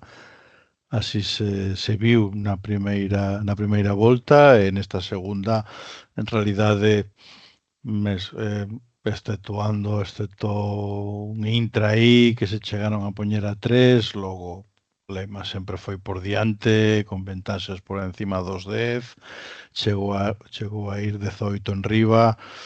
En realidade, eu creo que foi un gran encontro de Epi. Entón, en algún momento, el insistiu moito en xogar non con 2 bases, sino hasta con 3 bases, insistindo pues, con Jakovic, anotando moitas triplas, con Taylor máis, digamos, vertical e de pase rápido, e un Tomás Geurtel que axudou. A min gústame que non sexa tan estrela, non? Eu creo que o baloncesto se gaña en equipo, entón isto é unha noticia moi boa, que 4, 5, 6 xogadores han estado a un gran nivel, e creo que ese é o camiño.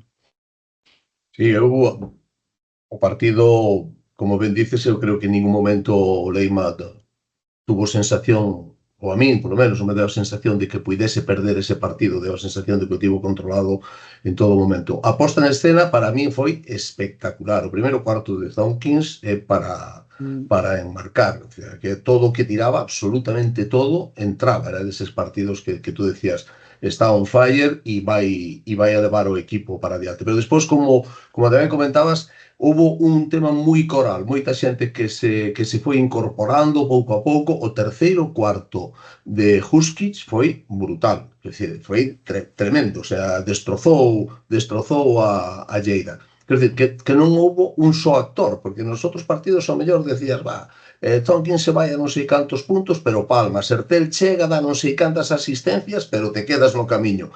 Aquí, sabes, que nin siquiera Taylor, que te vas a mirar despois os números de Taylor e fixo uns numerazos, pero durante o partido tuve a sensación de que decía, semella como si Taylor non tuvera tanto balón como noutras ocasións, pero despois te vas a mirar e resulta que sí, o sea, que ten impacto no partido, que ten números, ten puntos, ten asistencias, e eu creo que, bueno, eu estou de acordo en que foi un triunfo coral, un triunfo de adestrador, de plantexamento, e sin necesidade de que a nova fichaxe única que estaba metida no roster dos 12 pois tuvera que participar. Foi unha victoria dos que estaban.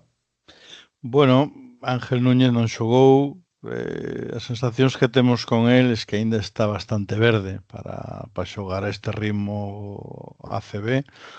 É certo que nos adestramentos ofrece moitísima exuberancia física, bon rango de tiro, pero claro, estamos nunha situación de que non podemos xogar con nada, hai que gañar do máximo que se poida, os averás serán importantes, incluso nos triples empates, e non poido xogar. A mágoa é que con este tema de cupos non poido xogar Ludwig, non? Porque ou xogaba Ángel Núñez ou xogaba Ludwig, Epi entendeu que o novo, que encima que o fichas e non o metes na convocatoria, podería ser algo de incluso afectar a química do grupo, pero bueno, son decisións, non? Son decisións que terá que ir tomando Epi, e máis cando veña o 5, bueno, que xa está aquí pola Coruña, estamos esperando polo transfer FIBA, bueno, a ver que rotacións hai, a ver, e seguir traballando.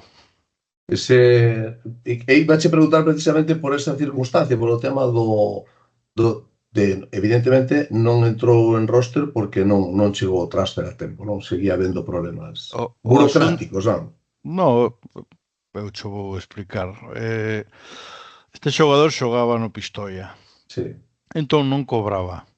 Se lle debían X mensualidades, entón el acolleuse o seu contrato de que se me debes tantos cartos, pódeme ir. Que fixo o Pistoia? Pagoulle todo, pero el xa tiña tomada a decisión. Entón, el xa está aquí, asinou xa fai uns días, esperemos que FIBA poña tamén no medio, aunque, bueno, nestas cousas soe pasar bastante, non? Que deixa que os equipos arranxen os seus problemas, están a esperar que o Pistoia solte o xogador. É o que falta para que se anuncie a súa fichaxe. Para esta semana? Cando Pistoia queira. Sí, bueno, eu entendo que Pistoia estará esperando a ver se cae algo de pasta, Claro. que o seu, ao mellor o que lle debía, o que lle pagou o portal, e Coruña estará dicindo que pasta xa soltei a que tiña que soltar. Exacto. Entonces, bueno, supoño que será Pero un bueno, tema de tensión. Claro. O que pasa es que non pode tampouco adestrar por esta circunstancia, entón Epi pues estará desexando que remate xa. Se vos parece, imos directamente a Barcelona. Partido, temos pouco tempo, imos o partido do Breo, primer cuarto alucinante, increíble, xa nos gustaría que sempre fora así un partido de básquet, e a partir de aí a cousa foi cambiando, non? Bueno, eu creo que, sendo sinceros, non sei a vos o que vos parece despois de ver o partido, pero o primeiro cuarto é totalmente irreal, é dicir, nin ese é o Breogán, nin ese é o Barcelona, non? Eu creo que o resultado se axusta máis o que son os dous equipos, aínda que o Barcelona este cas baixas que este, e non o que vimos no primeiro cuarto. Evidentemente, calquera equipo dos de abaixo para gañarlle a un grande teñen que estar moi acertados, e o rival e o grande desacertado, pero de eso a meterlle 33 puntos nun cuarto vai un treito. Eu creo que todos vivíamos nunha nube nese primeiro cuarto e queríamos que esa alegría perdurara e se estendera no tempo, pero era prácticamente imposible. En canto Peñarroya chamou os seus e os puxo en fila de un e se puxeron a defender, meteron físico e intensidade, Breogán diluiuse. O malo que nesa forma de irse acabou indo polo vertedeiro, quer dizer, aí entrou nun bucle de moitas perdas de balón, porque perdeu moitísimos balóns 20 balóns o Breogán, e moitas delas incluso que non foron froito da presión defensiva do rival. E eso se lle uniu tamén a un partido desafortunado dos bases de Breogán na dirección. Si estuvo Gran ben no primeiro cuarto, sobre todo en anotación, pero se meteu moi pronto en faltas, e Mabra foi un espellismo do xogador que estamos acostumbrados a verlos. Entonces, bueno, e Eric Quintela fixo que puido, pero Eric Quintela estaba con un problema nas costas, non sei se vos fixastes que no banco estaba con unha faixa térmica porque estaba realmente mal. Entonces, bueno, con problemas na dirección e o equipo cheo de dúbidas porque o Barcelona se puxo en plan máquina de arrasar, pois, bueno, fixeron bastante con aguantar o chaparrón e marcarse un último cuarto un pouco digno no que Saco se erixiu na figura do equipo e aguantou para que o resultado non fora máis vergoñento. Bueno, un partido polo que tens que pasar, unha visita ao dentista na que sales, todo era moi bonito pensar que se podía dar a sorpresa no Palau, eso xa se fixo ano pasado, xa se lle gañou o Barcelona na primeira volta no Pazo, pensar en repetilo no Palau este ano pois sería impensable. Pechar filas, rearmarse, que agora veñen para Breogán, o mismo que para Leima, neste mes de marzo se van xogar boa parte das posibilidades da permanencia, ven Andorra Lugo e hai que prepararse para ese partido. Agardemos xa que cos 12 xogadores cos que tivo, tal como dixo Luis Casimiro, que durante a semana pudera entrenar 2 días con 12 xogadores, agardemos que con 12 xogadores tamén poda adestrar para preparar ese partido de Andorra, que eu creo que a partir de aí é onde empeza o verdadeiramente interesante pasado este partido. Eu penso que non era o bon momento para enfrentarse ao Barça, non? O Barça eliminado as primeiras de cambio de Copa, o Barça cunha derrota en Euroliga contra o Real Madrid, creo que non se podía permitir perder, non? Entón, son equipos que en algún momento poden collerche esa racha moi boa, vanse, e tes que estar mentalmente moi forte para volverte a agarrar o encontro, non? Que creo que foi o que lle pasou o Breogán. Sí que é certo, e gustoume unha frase que dixo Luis Casimiro, que é perro bello, can bello, porque dixo, este partido bon para volvernos a botarnos no chao, non? O sea, como que o equipo estaba... Creo que non o din por mal, senón que o din por, en calquer momento... E ademais mentando, e vai dirixido á prensa de Lugo. Sabes, como dicindo... a ver, dixemos que en Lugo xa lanzáramos enquisas de que si este equipo iba a BCL, que si este equipo iba para... Claro, a ver, que o Breogán pode ganar a Unicaja, pero non compite todos os días contra o Unicaja. Correcto. Pero gustoume porque aproveitou pois, unha derrota que estaba no camiño para facer un aviso a navegantes de que é certo que o Breogán está nunha situación inmellorable, está por a 3 vitorias ou 4 a dúas, perdón, de poder xa estar na CB o ano que ven e porque non loitar por cousas maiores, pero para loitar por cousas maiores hai que ir con moita humildade. Seguramente os xogadores a teñen, o adestrador que leva 1.000 millóns de partidos en ACB tamén, pero ao mellor o gran público e a prensa quere disfrutar deste momento. Eu quero corrixir, cando dixen dúas... Por adiantarme non escoitarte. Sei que falabas da distancia que había co descenso e nunca son 11 vitorias que seguramente marquen. 11, mas a verás. E que incluso ao mellor este ano, con tantos equipos aí abaixo, con 10, dependendo como incluso tamén pode ser.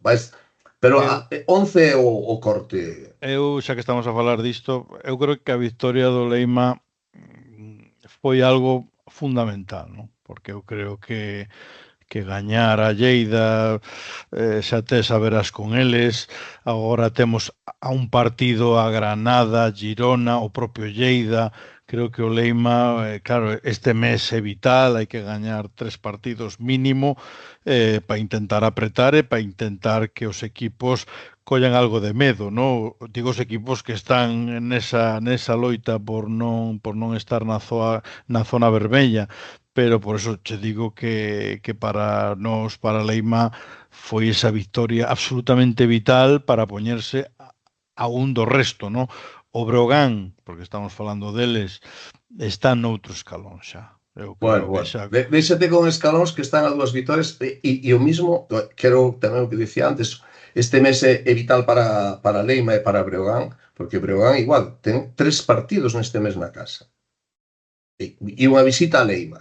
É un derbi, sí, claro. Sí. Pero despois xoga na casa, recibe a Andorra, recibe a Murcia e recibe a Baskonia, que non son equipos, bueno, da túa liga, entre así, pero bueno, Baskonia palmou en Andorra onte.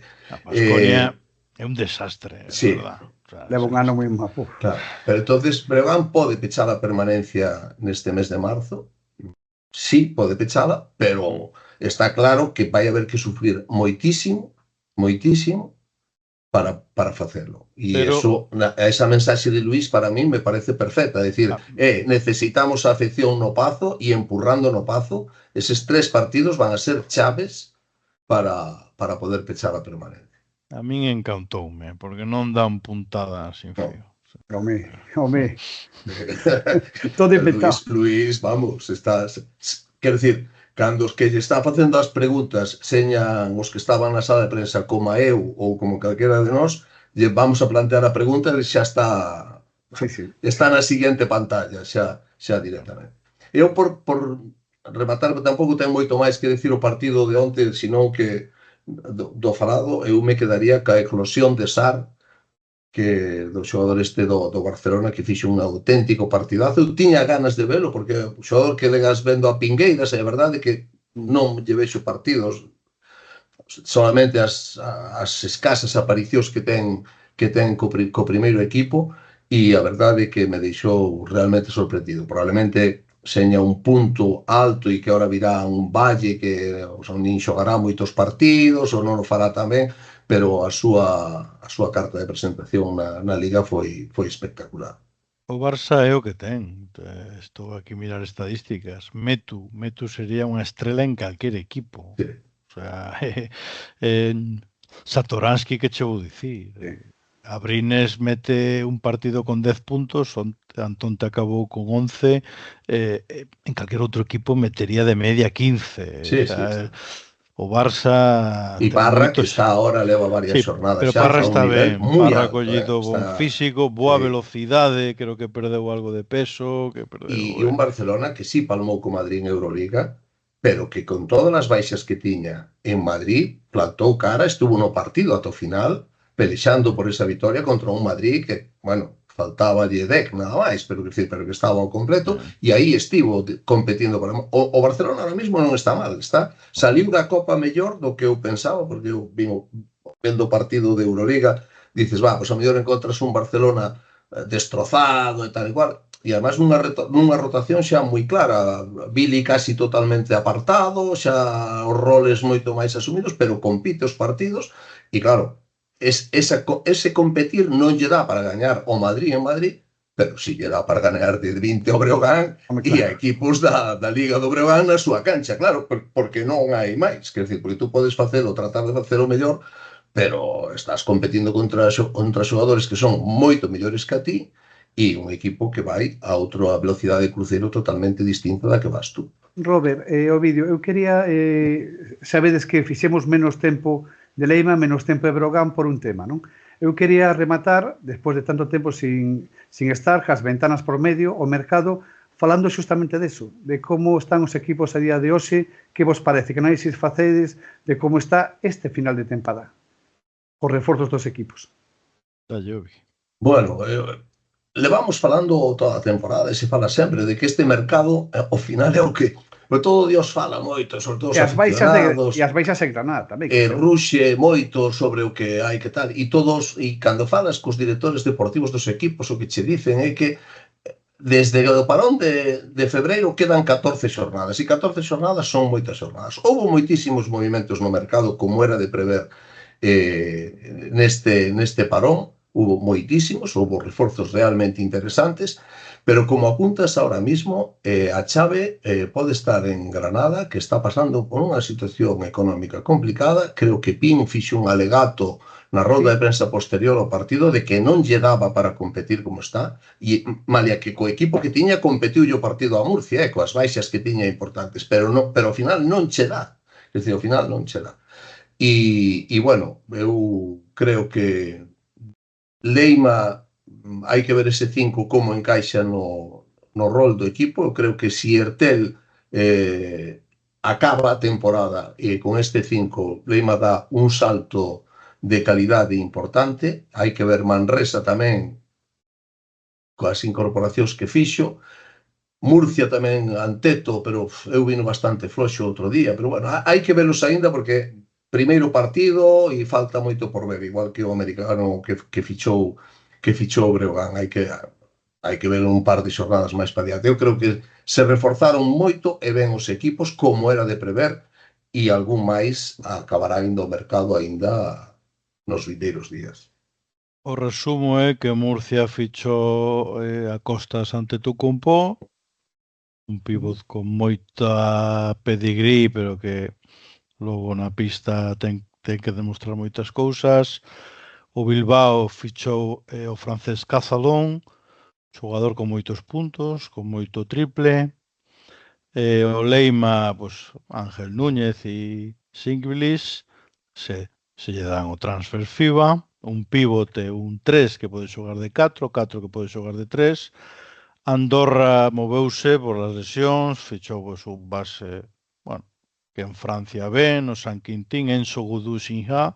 Estuvo a punto de vir ao Breogán. Estuvo a punto de vir ao Breogán, iba xusto a decilo.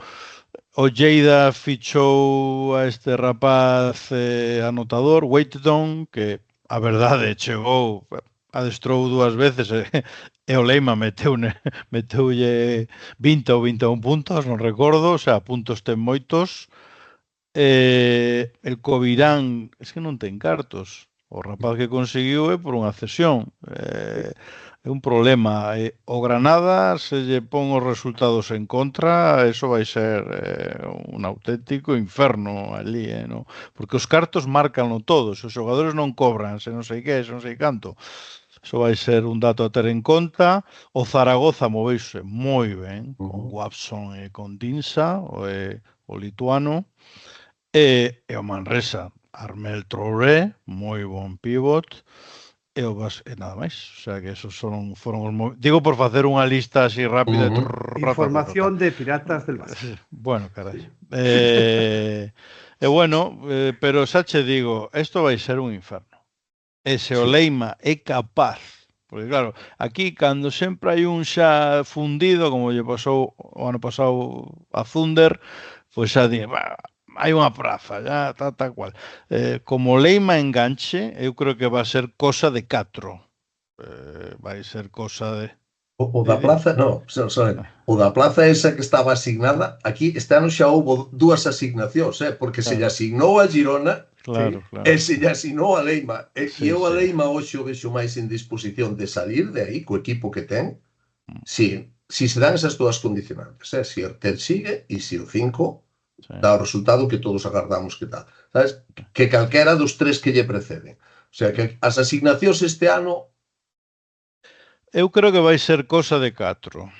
De Girona, de Lleida, de Granada e de Leima.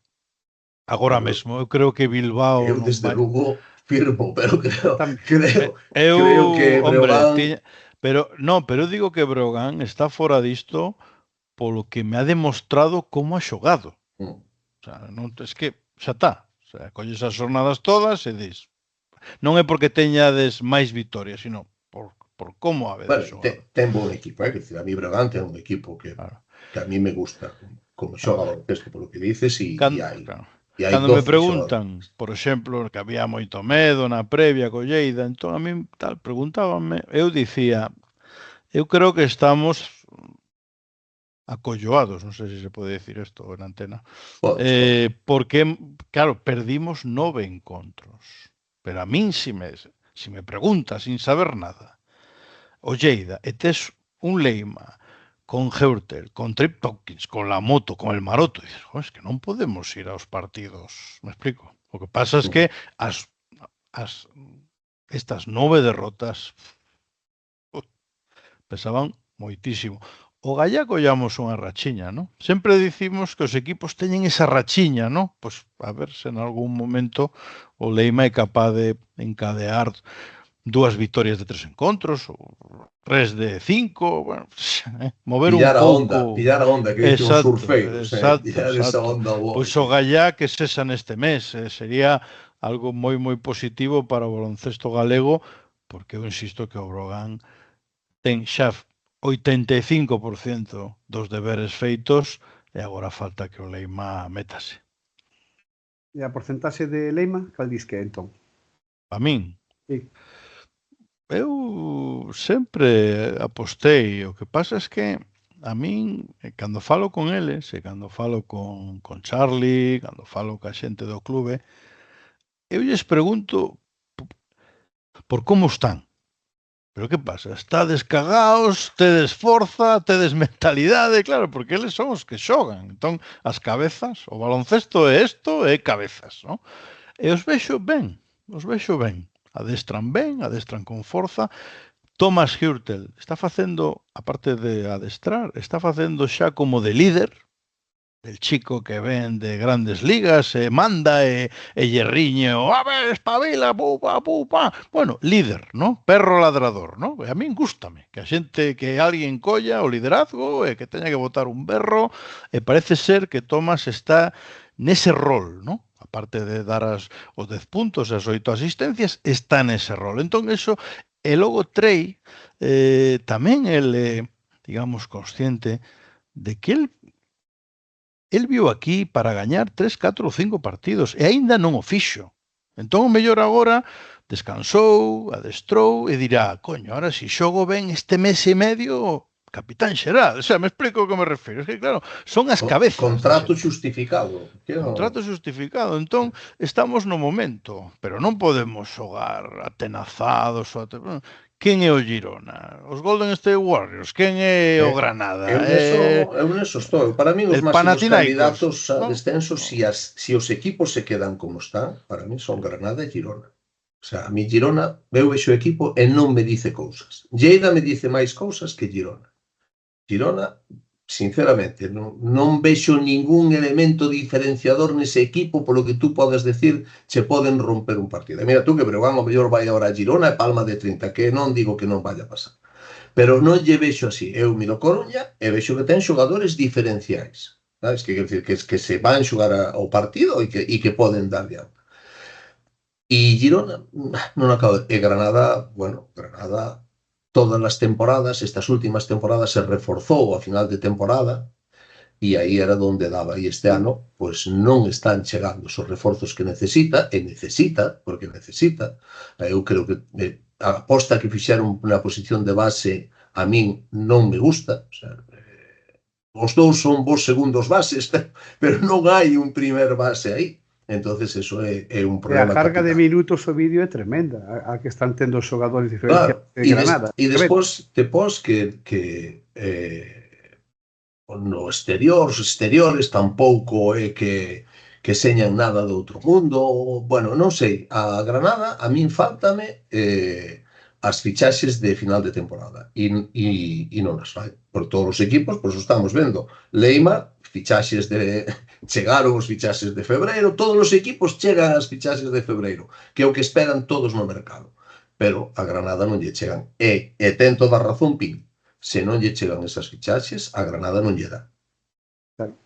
Pois, se vos parece, deixámoslo aquí por hoxe. De verdad que un placer inmenso volver a estar aquí, dalle que te pego xuntos, e ímonos a Ferrol, co señor Lino López, que ten moito que contar, moito que decir, e unhas expectativas tremendas para este próximo xoves contra o equipo de Lyon. Grazas o vídeo, gracias, Robert. Unha aperta, amigo. Unha apertilla grande.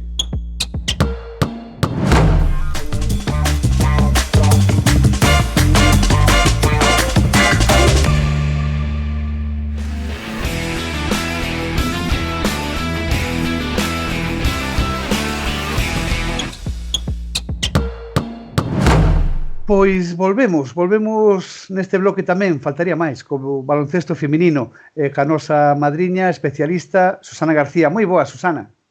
Moi buenas. Outra vez aí. E como non podía ser de outro xeito, Lino López, don Lino López. A fazaña que estades a facer merece este programa e 40 máis. Moi boas, Lino, como estades? Hola, muy buenas. Pues muy bien, la verdad, muy ilusionados todos, el equipo, el club, la ciudad. La verdad que estamos viviendo unos momentos mágicos. De VTK foi complicada. Próximamente despois contra o Dinamo Sassari e agora Lyon. Que podemos decir do equipo francés? Bueno, el equipo francés es un equipo top en Europa, ¿no? Ha eliminado a Galatasaray ganándole en casa de 30 puntos, ha eliminado a Girona ganando en Francia de 20 puntos. Bueno, tiene un potencial, quizá las dos mejores jóvenes de categoría 19 del mundo y tienen un potencial, pues evidentemente muy grande, ¿no? Son, yo creo que una de las favoritas a ganar el título. Susana. Sí, yo te iba a comentar eso, que el Dominique Malonga, ¿no? Sobre todo marca un poco las diferencias en esta competición, porque lo está haciendo realmente bien. Es 1,98 dentro, una jugadora anotadora, reboteadora, complicado de defenderla, ¿verdad? Sí, porque no solo porque es una jugadora muy grande, ¿no? Sino porque es una jugadora muy versátil, capaz de correr el campo, de tirar de fuera. Bueno, es una de estas jugadoras que tienes que defenderla colectivamente, no puedes pensar que individualmente puedes pararla, ¿no? Uh-huh. Sí, sí. Lino, especial, creo, protagonismo tiene la Malata. Un auténtico espectáculo el pasado jueves y lo que viene, menos de 700 entradas para este jueves. Tú como persona de baloncesto, sí, persona que lo vives en Ferrol, yo creo que los adjetivos hay que buscar en la RAE para tener suficientes, ¿no? Sí, bueno, es indescriptible lo que vivimos el jueves y lo que estamos viviendo ahora, ¿no? Mira, ahora mismo acabo de entrar en las oficinas del club y hay una cola inmensa para las últimas 700 entradas, ¿no? Que se pusieron a la venta después del partido y están prácticamente agotadas, ¿no? Pues yo tuve la suerte de vivirlo con el OAR, claro, incluso de jugador con 17 años, pero conseguir esto en baloncesto femenino, pues aún pues sientes más orgullo, ¿no? Porque todos sabemos que siempre cuesta más, tienes que trabajar más para llegar a la gente. Y tú vas por la ciudad, alrededores, y la gente está ilusionada, ¿no? Y bueno, yo creo que es un orgullo, ¿no? Y como decías tú, pues a mí como ferrolano, pues sentir esto en mi propia casa, pues imagínate. Es que la gente más veterana recordamos, pues eso, a Ricardo Aldrey, pues no sé, a Suso Fernández, a Manolito Ayer, a Nicela Bodrama, Nate Davis, etcétera, etcétera, etcétera, etcétera, Nilo López. Pero ponerse en la piel de jugador, ahora como entrenador, y respirar este ambiente en femenino, brutal, ¿no? El otro día iba para el partido y había colas de niños, de chicos, y verlos con las camisetas de Matais, de Galamestres, todo lleno de bufandas. Eso no somos muy conscientes ahora mismo de lo que es, ¿no? Porque yo me acuerdo de bajar a la pista, como dices, y pedirle autógrafos a Nicela Bodrama, sacarme fotos con Aldrey, con Manolito, y ver que ahora estas jugadoras están viviendo esto, pues es emocionante, ¿no? Yo por experiencia te puedo decir que lo recuerdas toda la vida. Yo aquella época del Celta, que también se llenaba el pabellón, que nos conocía todo el mundo por la calle. A mí me sorprende que aún hay veces que voy a sitios y me dicen, es Susanita, porque a mí me llama Susanita. Todo el mundo, como era pequeñita, pues era Susanita. Y me sorprende que todavía la gente se siga acordando de aquella época. O sea que lo recordaréis toda la vida y al final las cosas buenas del baloncesto son estos recuerdos, estas vivencias que realmente te quedan para toda la vida. Sí, sin lugar a dudas, ¿no? Yo le digo que lo disfruten mucho. Sí. Es cierto, cuando estás dentro, pues tienes mucho estrés, trabajo, entrenamientos, scouting, todo, entonces no llegas a disfrutarlo en la justa medida de lo que tiene. Seguramente cuando acabe la temporada y repasemos lo que hemos vivido y con el paso de los años, pues seguramente pues lo recordarás mucho más, ¿no? Ahora como estás en de partidos, viajes, trabajo, bueno, pues igual no disfrutas tanto, pero yo es uno de los lemas que digo siempre antes de salir al partido, ¿no? Que sean felices, que lo disfruten, que evidentemente que den el máximo, pero que disfruten lo que estamos viviendo, ¿no? Lino, esa gestión emocional que estás escapando de ella, no me la quieres contar, no la quieres contar, simplemente la profesional, tiene que ser en tu círculo íntimo para compartir, me imagino, durante mucho tiempo, como estás comentando, ¿no? La gestión emocional tuya, me refiero, y de tu equipo de trabajo. Sí. Es difícil de gestionar porque evidentemente el entorno, o sea, voy a buscar a mi hija al colegio y todo el mundo está entusiasmado, te felicita, está deseando que llegue el partido. Bueno, es general, ¿no? Es un ambiente que evidentemente nunca hemos vivido a este nivel y no es fácil de gestionar. Tienes que centrarte mucho en el partido, en las cosas que tenemos que hacer, en el entrenamiento, y eso es lo que intento trasladar al equipo, ¿no? Que muchas veces, bueno, pues es difícil cuando hay tanto halago y bueno, y que a todas las jugadoras evidentemente les llega entrevistas, bueno, galardones. Pues no es fácil de gestionar, pero intento que se centren en las cosas que hacemos bien y las cosas que tenemos que mejorar y bueno, el trabajo del día a día, ¿no? Susana, ¿pero concluyendo? Nada, pues desearles muchísima suerte, me encantaría estar y pensaba ir, lo que pasa es que me tengo que ir a Madrid mañana, no vuelvo hasta el viernes, estaré con el teléfono o con el ordenador, lo que tenga a mano, apoyándoos y os deseo muchísima suerte. Muchas gracias. Y no, hay que seguir. Sí. Que esto no acaba aquí, hay que seguir. 3 partiditos y levantar una copa. Vamos a contar con ellos, ser optimistas y pies en el suelo. Ya llegará el día para tenerlos en el suelo. Pero de ahora vamos a seguir soñando, si te parece. ¿Te parece? Vamos a seguir soñando. Bueno, soñar es gratis. Efectivamente. Pues muchas gracias, Lino, por estar con nosotros. Una pausita y estamos con una de las protagonistas también de este equipo, con Alba Sánchez.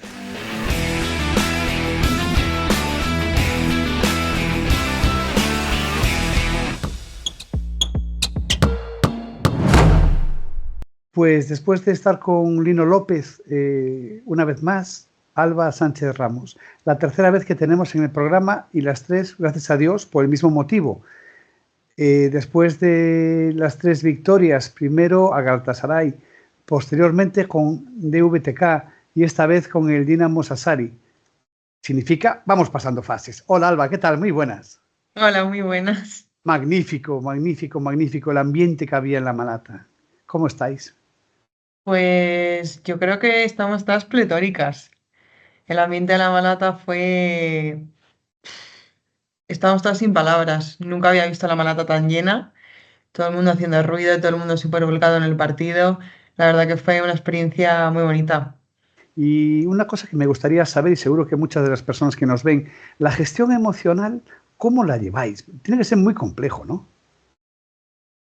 Bueno, tenemos muchos partidos.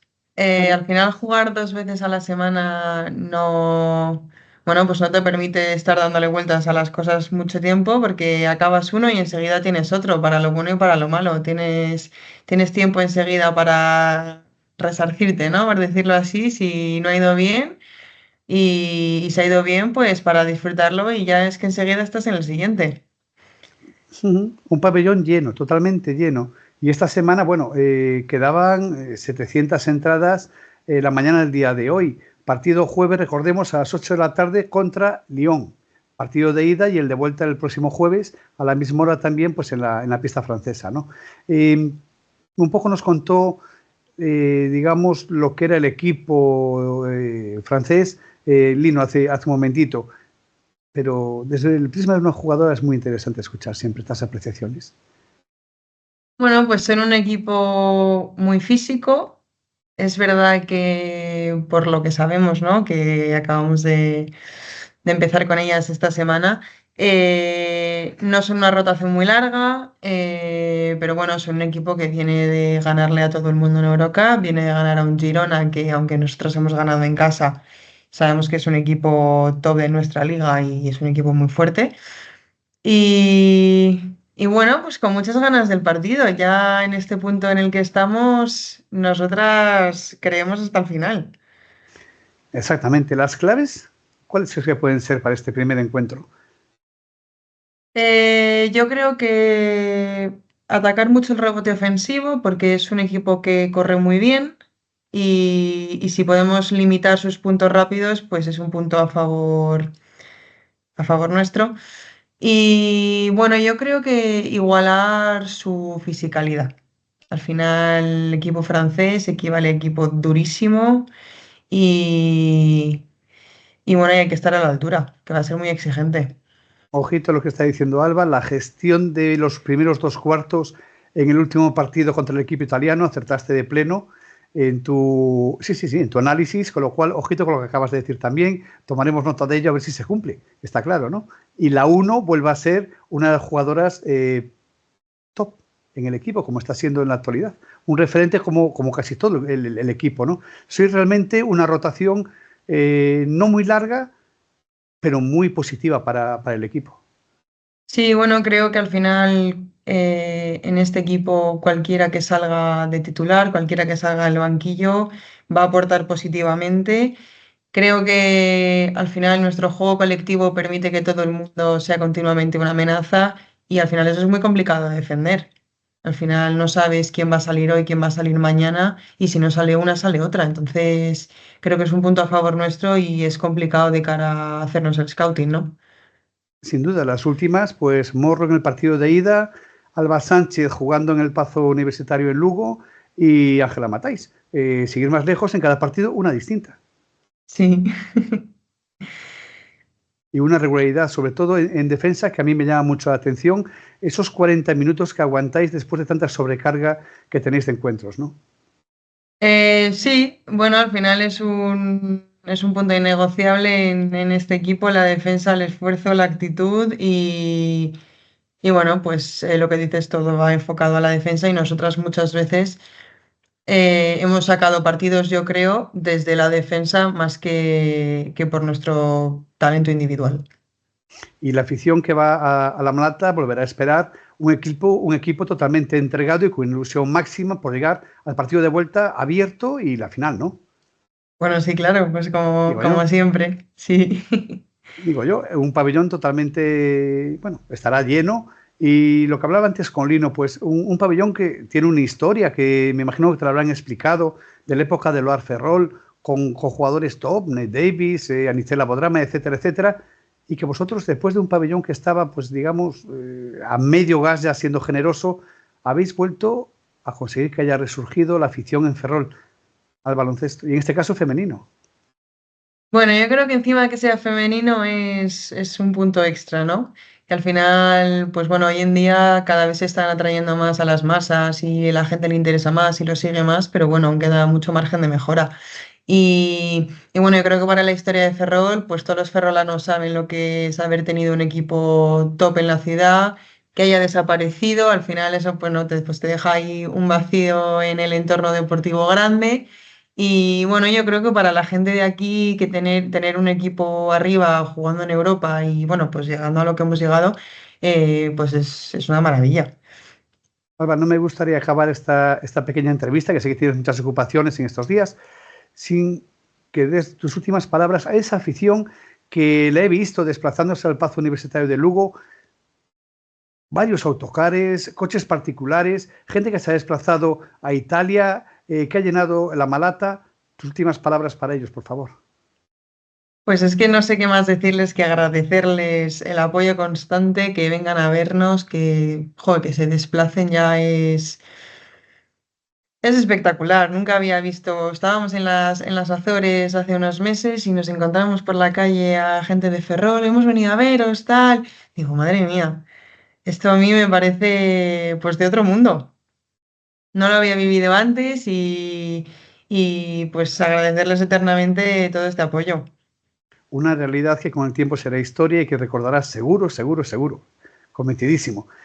Alba, como siempre, la mayor de las suertes y espero que dentro de una semana podamos estar juntos. Esto es la fecha del día 10, que significará que estáis en la final. Después del día 13 estáis en la final. Mucha suerte, Pues Alba. ojalá, muchas gracias.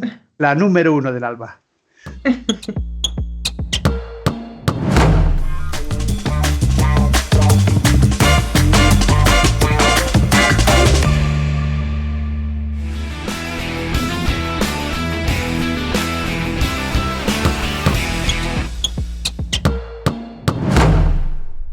Pues Susana, una jornada complicada para dos de los tres equipos gallegos en cuanto a resultados. Derrota de Baxi Ferrol, victoria de Durán Máquina Ensino y derrota de Celta, que puede tener, ojalá que no, un peaje posterior, ¿no? Pues sí, la verdad que sí, que la derrota del Celta es la más dolorosa porque además es contra un rival directo. La verdad que yo estuve en el partido y yo creo que llegaron tarde al partido las jugadoras del Celta, porque hasta el último cuarto no hicieron realmente lo que se esperaba desde el principio del partido, que era estar agresivas en defensa, ir a por todos los balones, subir líneas de defensa, estar agresivas y atentas a todos los balones. El segundo cuarto, el 6-20 del segundo cuarto ya Tremendo. fue matador. Eso fue matador, porque después tampoco la SEU es que haya hecho un partidazo, pero es que en el segundo cuarto se nos fueron y después ya fue a remolque todo el partido y muy complicado, claro. Hubo opciones al final, porque realmente sí que hubo opciones en el tramo final del partido, y yo no estoy de acuerdo con algunas crónicas que leí y comentarios que se oían al acabar el partido en que no se jugaron bien las últimas posesiones. Yo creo que se jugaron bien, pero bueno, a veces el balón entra y otras veces no. Pero hubo tiros, hubo tiro de 3, hubo alguna bandeja, o sea, hubo partido para poder sacar el resultado a favor, pero la verdad que hubiese sido, sinceramente, no hubiese sido justo porque la SEU fue todo el partido por delante y sí que se les complica bastante la situación porque están de penúltimas a una victoria de IDK y de Araski, que están con 7 victorias. En el caso de Baxi, una derrota holgada. Bueno, yo creo que hasta cierto punto se esperaba porque algún día tenía que pasar, como hablábamos siempre tú y yo, Susana, antes de lo que viene ahora, ¿no? A nivel europeo. Y victoria muy importante del Durán Máquina Ensino, que lleva 3 seguidas y que ante Movistar Estudiantes dio la mejor de sus caras. Pues la verdad que sí. Baxi, bueno, entra dentro de lo normal porque Valencia, la verdad, lidera la clasificación y yo creo que incluso en Europa tiene opciones.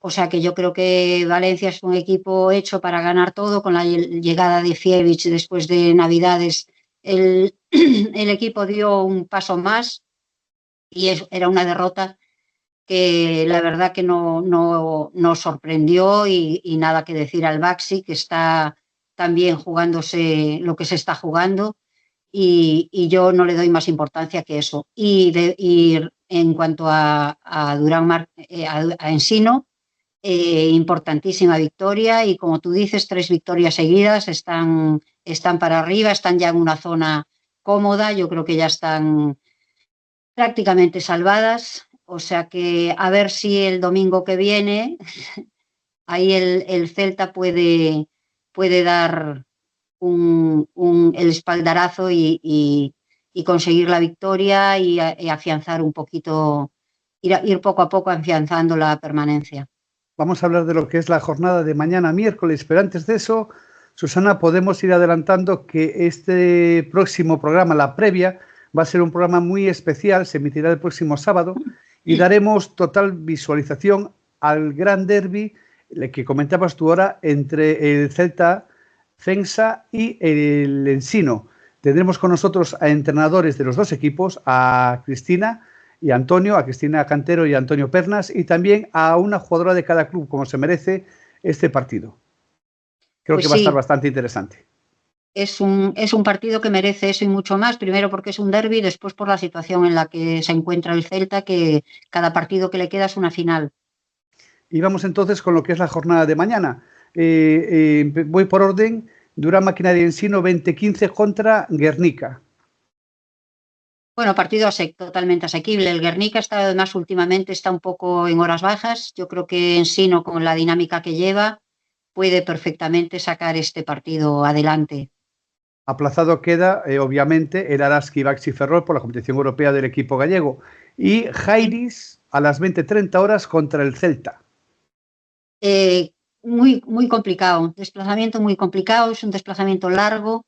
Y el Jairis es un equipo que lo está haciendo realmente bien. Tienen a Aina Ayuso de base, que lo está haciendo francamente bien, que está jugando también con la selección, y tiene un equipo muy compacto. El Celta tiene que ir con mucho espíritu de empezar desde el minuto cero a trabajar para poderse llevar este partido. Tienen que trabajar mucho en defensa y en ataque últimamente pues no les está saliendo realmente las cosas. Yo creo que la marcha de la jugadora americana le perjudicó bastante al Celta, porque era una jugadora que estaba empezando a entrar en juego, abría mucho el campo para ahora, con las jugadoras interiores que tiene, poder meter balones dentro. Y yo creo que les hizo mucho daño, más del que creíamos que iba a ser en el momento que anunció su marcha. ¿Tienes esperanzas en la victoria? Sí, ¿no? Sí, hombre, esperanzas en la victoria. A ver, yo creo que hoy en día la Liga tiene, bueno, pues sí, tiene los tres de arriba, que quizás son un poco superiores, Valencia, Uni, Girona y Salamanca, pero después yo creo que el Celta tiene capacidad para poder hacerle partido a cualquiera. Entonces, juega mucho el estado mental de las jugadoras. Me imagino que tendrán que hacer un muy buen trabajo estos días de aquí a final de temporada en ese sentido, porque es muy importante que no se vengan abajo, que no se vayan del partido y que luchen los 40 minutos. Ojalá haya muchísima suerte. Susana, muchas gracias como siempre por estar con nosotros, y esto solo es una pausa porque, vuelvo a repetir, haremos una previa a la altura, o intentaremos estar a la altura de lo que es ese partido Celta Durán Maquinaria Ensino el próximo fin de semana. Perfecto, pues ahí nos vemos. Y empezamos un nuevo apartado con Dani Yang, director técnico del Colegio de Árbitros, que creo que va a ser muy interesante. Sí, seguro que sí. Comenzamos, seguro que sí. Comenzamos después de esta pausa.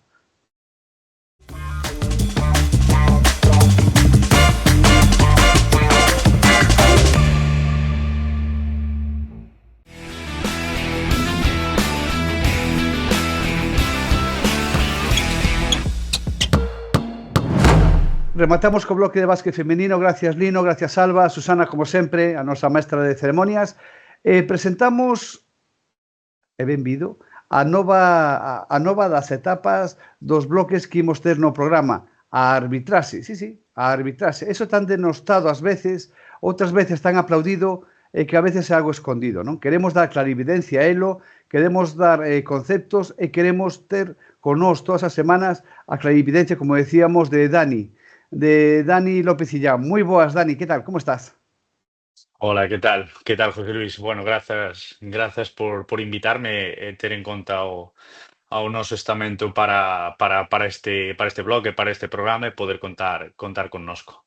Dani Yang en o noso básquet será, pois eso, os ollos de moitas cousas, non? E a maiores deso, de todos, como sabedes, técnico dos árbitros galegos de fai moi poquinho tempo, non, Dani? Sí, a finais se non me equivoco, finais de xaneiro, principios de febreiro, pois sí, desde esa data, pois o novo director técnico dos árbitros e oficiais de mesa de Galicia. E como sigamos así, o día que fagan unha comida fegaba e vosotros teñedes programa, non se pode ir, Este paso, a plantilla vai aumentando, vai crecendo. Bueno, eu sen problema tanto a parte da arbitraxe como tamén a que diste a da comida, que é outra pasión que eu teño. Moitas gracias por todo e imos comenzar, non? Como atopaches a saúde da arbitraxe galega cando chegaches? Bueno, creo que a inercia é positiva. Eu xa traballaba co anterior director técnico, con Miguel Ángel Pérez Pérez, traballaba man a man como responsable arbitral no Comité de Vigo, como xefe de estudos da Escola Galega e como técnico arbitral en distintas actividades ou xornadas técnicas. Entón, bueno, creo que a saúde da arbitraxe galega pois é innegable, ben sexa pois con recente ascenso de Guillermo Ríos a categoría de ACB, pois con dous árbitros Euroliga galegos como son Miguel Ángel e Carlos Cortés, e logo tamén pois a presencia de árbitros no grupo 1 FEB, pois como son Jacobo, Cristian, Paula, Manu Seijo, que é recente ascenso, era compañeiro meu ata o ano pasado, así como presencia nos diversos campeonatos de España,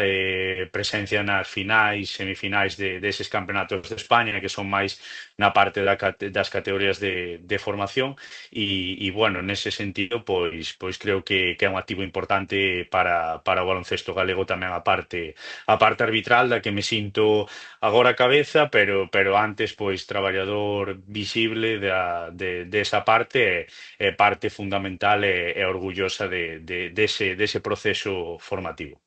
E semana a semana iremos dando, pois eso, coñecemento e tamén visión dos árbitros galegos por medio de Dani Llán. Iremos coñecendo os árbitros tamén, que iso é moi importante, a parte humana da xente que logo no campo ten que dirimir a xustiza pos equipos, non?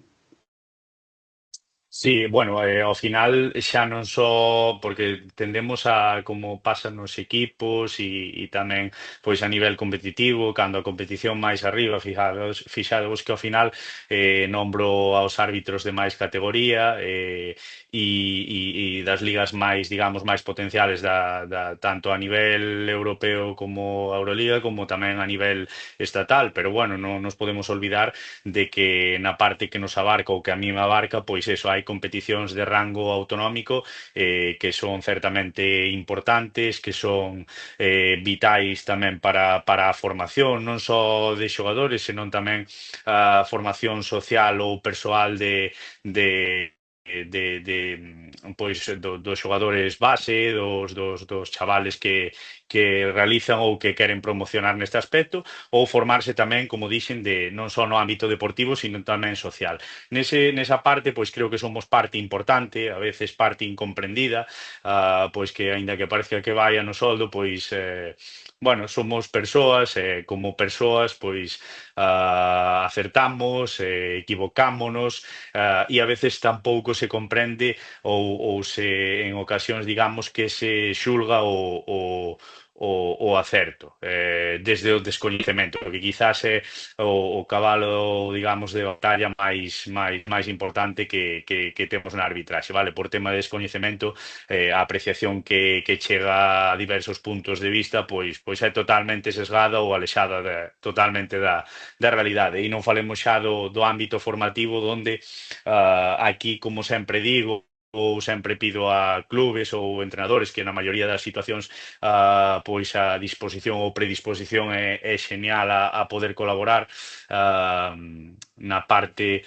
digamos, na base, vale, de todos estes árbitros dos que falo, que chegaron, que Euroliga, que se ACB, que si Grupo 1, que 2, que 3 ou que Autonómica, empezaron en algún momento. Vale, igual que os xogadores aprenderon a votar, aprenderon que no baloncesto non é como o balonmán, que son, bueno, no xeral, 2 pasos, non 3, vale, que non se pode tocar a veces o balón 4, a veces hasta 4, pero vamos a deixarlo aí. Hai que dar un pouco de guerra, hasta 4. E se o árbitro permite máis incluso. Eso é. Pero, bueno, nese sentido, o que me gustaría que en algún momento reinara ou poderamos comprender todos, xa non falo do ámbito competitivo, onde xa queda alonxada toda esta parte formativa, senón que, bueno, hai moitas cousas en xogo, que entenderamos que o árbitro é un formado e un formador máis. vale? Que forma parte desa aprendizaxe dos xogadores na mesma categoría dos árbitros, porque, por desgracia, non temos árbitros con nivel ACB que podan pitar un mini, un pre-mini. Encantaríanos, Xa. pero iso é totalmente imposible, vale? Dani, se un rapaz da rúa, un rapaz da rúa que está véndonos agora, ou un rapaz de BCRA, por decir algún sitio, quere empezar a formarse no tema arbitral, a día de hoxe, que ten que facer? Pois, bueno, agora mesmo en principio finalizamos todos os cursos porque a temporada comeza, o que é a temporada, o grosso da temporada suele terminar en abril por tema de campeonatos de España ou fases finais que hai. Entón cerramos a finales de xaneiro o último curso de iniciación a arbitraxe ou oficiais de mesa, que tamén son imprescindibles para a labor do equipo arbitral de baloncesto e a veces son os grandes olvidados. Pois eses cursos realízanse ata finais de xaneiro, fíxose o último fai un par de semanas e sobre todo para ter esa bagaxe para poder aproveitar a temporada, non? Pero pois sería a través da páxina ou das canles de redes sociais da FEGABA, dase unha publicidade inmensa para poder captar a través tamén da colaboración con clubes que, bueno, queremos magnificar e ampliar, sobre todo porque, bueno, eu sempre digo que eu veño do fútbol, de ser xogador de fútbol, pero eu na miña infancia xoguei ao baloncesto con máis ou menos sorte, pero xoguei durante 3 anos e era un deporte que nunca tiña olvidado, que sempre fui un aficionado e que me encantaba. E bueno, eu terminei no básquet antes de que me preguntes, ou sendo árbitro de baloncesto por unha lesión, vale, por unha lesión do fútbol, non tiña moito futuro no fútbol, pero terminei como árbitro de baloncesto a raíz dunha lesión, porque quería romper de todo, estuve a punto de probar no fútbol, pero quería romper de todo con ese deporte e, bueno, dunha desgracia, entre comillas, pois para mí naceu a mellor decisión da miña vida, vale?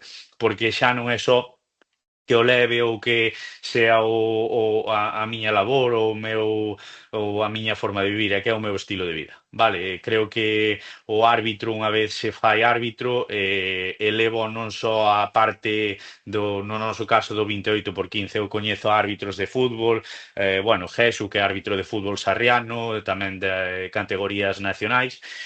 E, bueno, vexo certas similitudes, vale, tendo cada deporte a súa idiosincrasia, ou cada árbitro en sí a súa idiosincrasia ou dentro da persoa, vexo moitas similitudes entre a figura arbitral dun deporte ou doutro, vale, porque, repito, creo que ser árbitro é un estilo de vida. Quería facer dúas preguntas para ir rematando polo día de hoxe. A semana que ven, como digo, semana a semana, estaremos sempre en contacto con Dani e iremos, bueno, tratando un pouco todo o que vaya surdindo a nivel da actualidade, máis outros temas, non? A primeira das preguntas era que complexo é para un árbitro poñerse, se o conseguides, eu penso que sí, no papel dun xogador que vai a multísimas pulsacións nese momento. Bueno, neste sentido, a min como entendo positivamente, vale? Eu intento poñerme na pel do xogador como un xogador, no meu caso, que era, bueno, pois un xogador pasional, vale? Un xogador temperamental, pero, bueno, que era o que guardaba relación co xogo, ca base do xogo, digamos.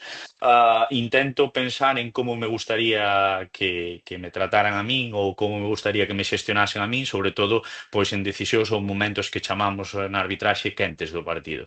Entón, nese sentido, repito, intento empatizar, vale? Creo que forma parte da labor arbitral un componente empático tremendo e falaba con Darío, co director deportivo da FEGABA, vale? Que moitos árbitros esa tendencia ao progreso rápido en ser, non falo mellor árbitro, pero sí mellor xestor, porque ao final non olvidemos que un árbitro non é só pitar, sino é xestionar, ter a capacidade de relacionarse con persoas, de xestionar certas conductas, abarca moitísimo máis que sea pitar unha acción e acertar, vale? Senón como xestionarla en sí. Pois Darío decíame que se notaba en moita medida quenes tiñan formación de xogador e incluso de xogador potencial en algún momento. vale, de como xestionaba, de como se dirixía, de como dirixía o partido, como entendía o xogo, e eu estou de acordo neso. Creo que é parte importante ou vital o non só entender o xogo, senón prepararse, preparar o partido, preparalo previamente e tamén prepararse en sí, pois persoal ou psicolóxicamente.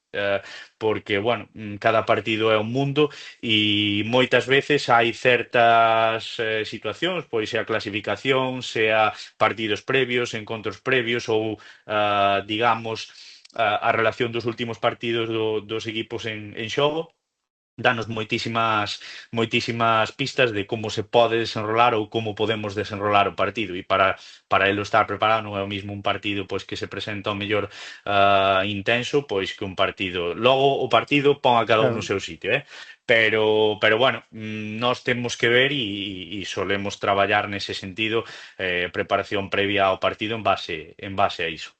E a darreira cuestión pro día de hoxe é a túa opinión sobre o Instant Replay. Vale, bueno, Instant Replay, bueno, vouche dar a miña opinión porque non coñecendo, sabendo que a regla é moi variable, tanto no reglamento FIBA como, se non me equivoco, na ACB e na Euroliga é totalmente diferente. Bueno, eu sempre digo, ou son un firme defensor de que unha vez preguntoume un árbitro, se non me equivoco, foi nunha formación en Lugo en 2016-2017, preguntaba a Carlos Cortés que creía que era o arbitraxe. E eu dixen a palabra porque sempre me quedei con esa, logo hai moitos intangibles, pero creo que o arbitraxe é acertar, vale? Creo que esa é a primeira premisa, acertar. Todo o que nos sirva para acertar é algo positivo, vale?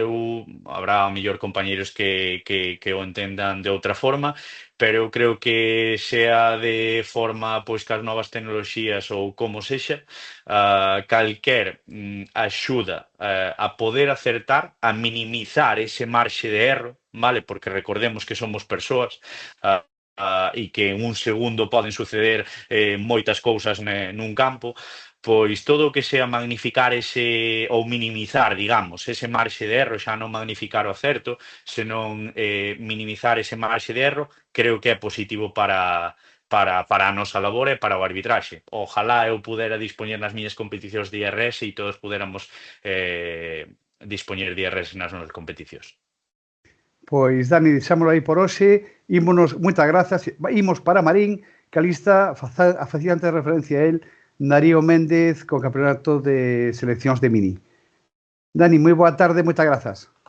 Moitísimas grazas pola invitación, José Luis. Un abrazo enorme. Unha apertiña.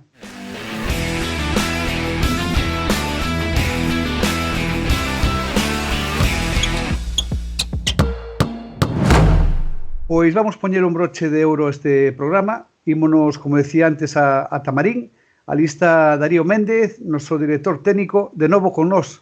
Que tal, Darío? Que tal este mes de vacacións, entrecomilladas? Que tal? Vacacións, bueno, pues por unha parte teño máis tempo libre, tive máis tempo libre, pero por outra parte, pues boto de menos a dinámica do programa e poder facer publicidade, poder falar do baloncesto de canteira. Estás en Marín por un feito en concreto, un campeonato mini onde reunís a Castilla e León por un lado, a Euskadi por outro e os asturianos, a comunidade asturiana, o Principado de Asturias. Unha vez máis, fai un mes máis ou menos, dimos cobertura á anterior competición que houve de mini. Imos falar un pouco desta, se che parece. Bueno, pues en esta ocasión estamos en Marín, que é un torneo tradicional que facemos aquí coas outras tres comunidades. Sírvenos para, despois de tanto adestramento e concentración, sirve para poñer en práctica todo o que estábamos a ver. E ademais nos sirve porque os xogadores e xogadoras pois velos en competición, que é o máis interesante, non? Entón, sempre sorprende, hai moita xente que compite mellor que entrena, pero hai moita xente que entrena moi ben, adestra moi ben, pero tamén compite moi ben, non?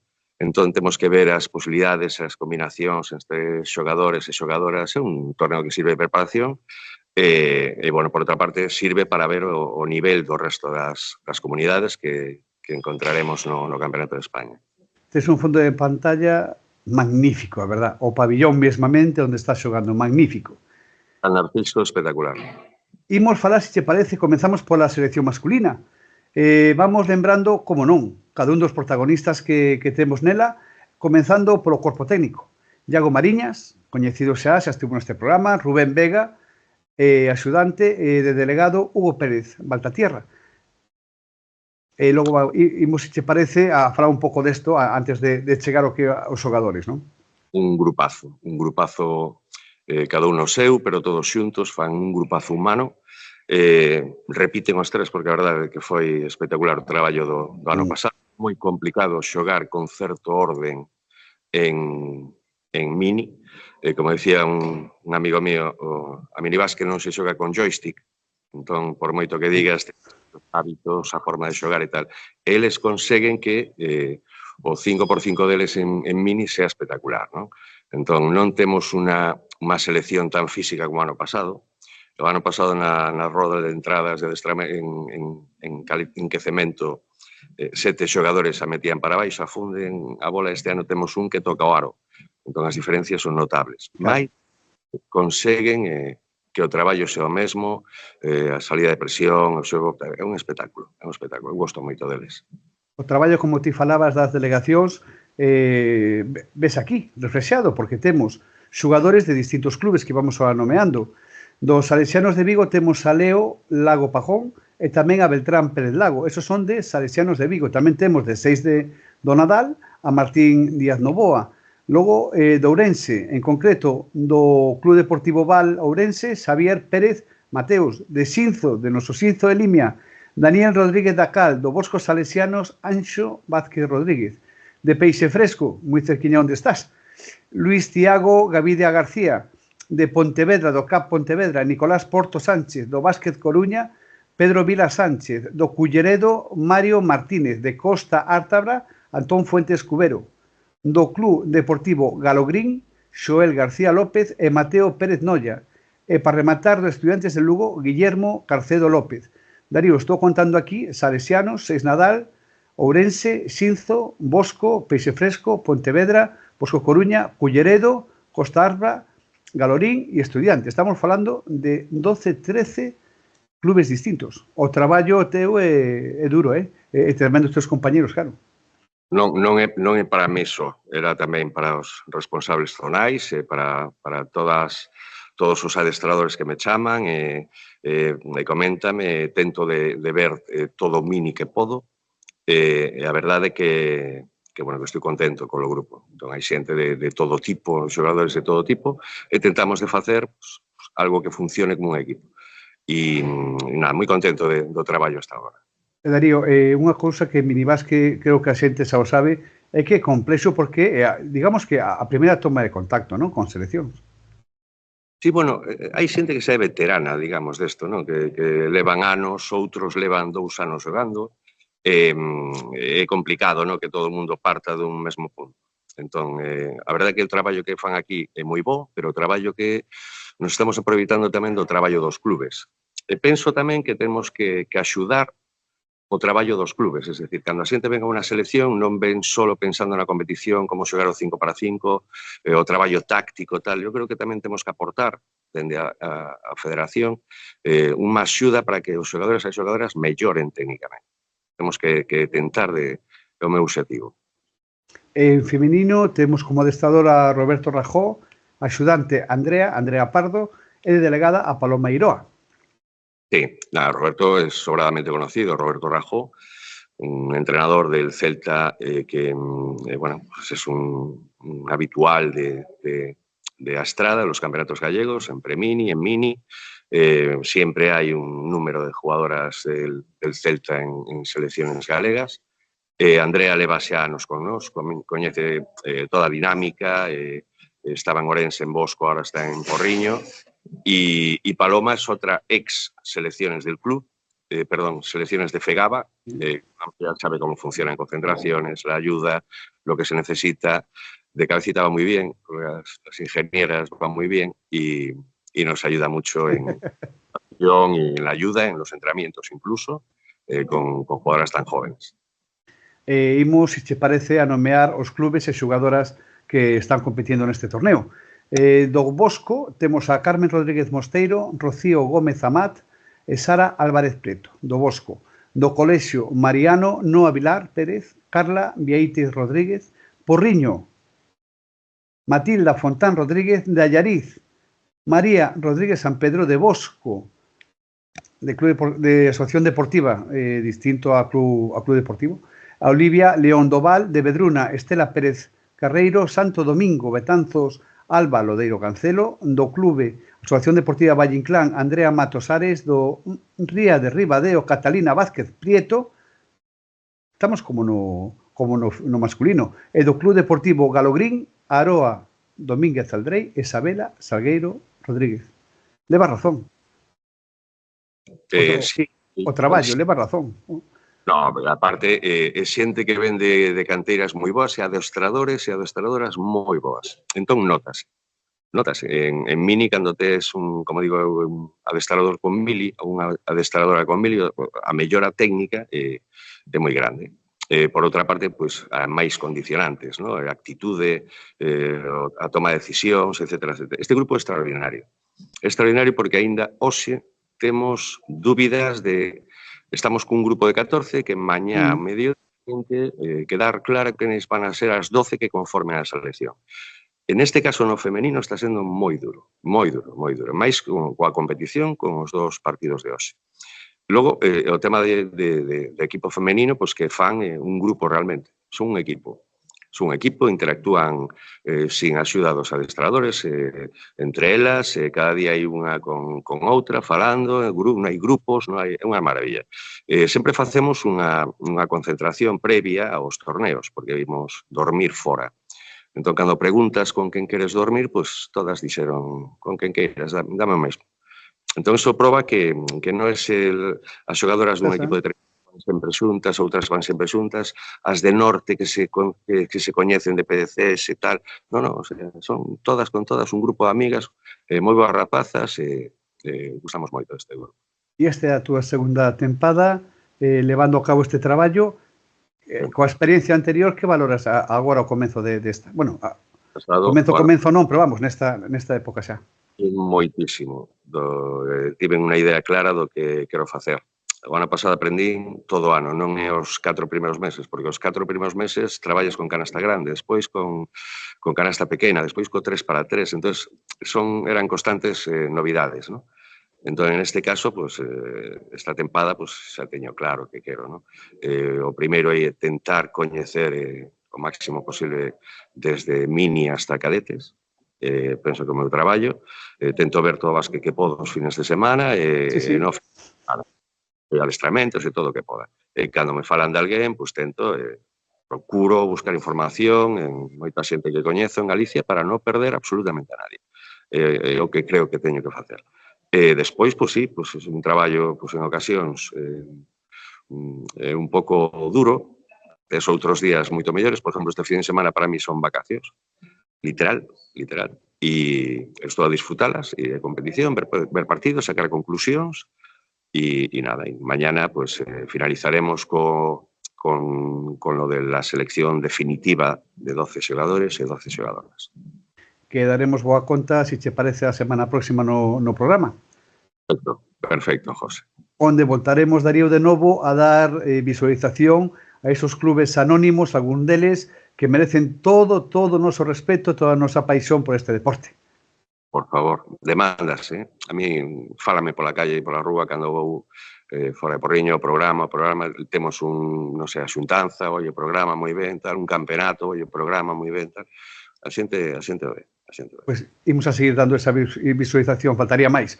Pois con isto rematamos o programa de hoxe, convidamos a todos, emplazamos de cara ao próximo venres, onde faremos unha previa, creo que bastante bonita, que é o que merece, do Celta Fensa, Durán Maquinaria Ensino, desta propia fin de semana. Darío, unha aperta moi grande e, de novo, aquí estamos os guerreiros.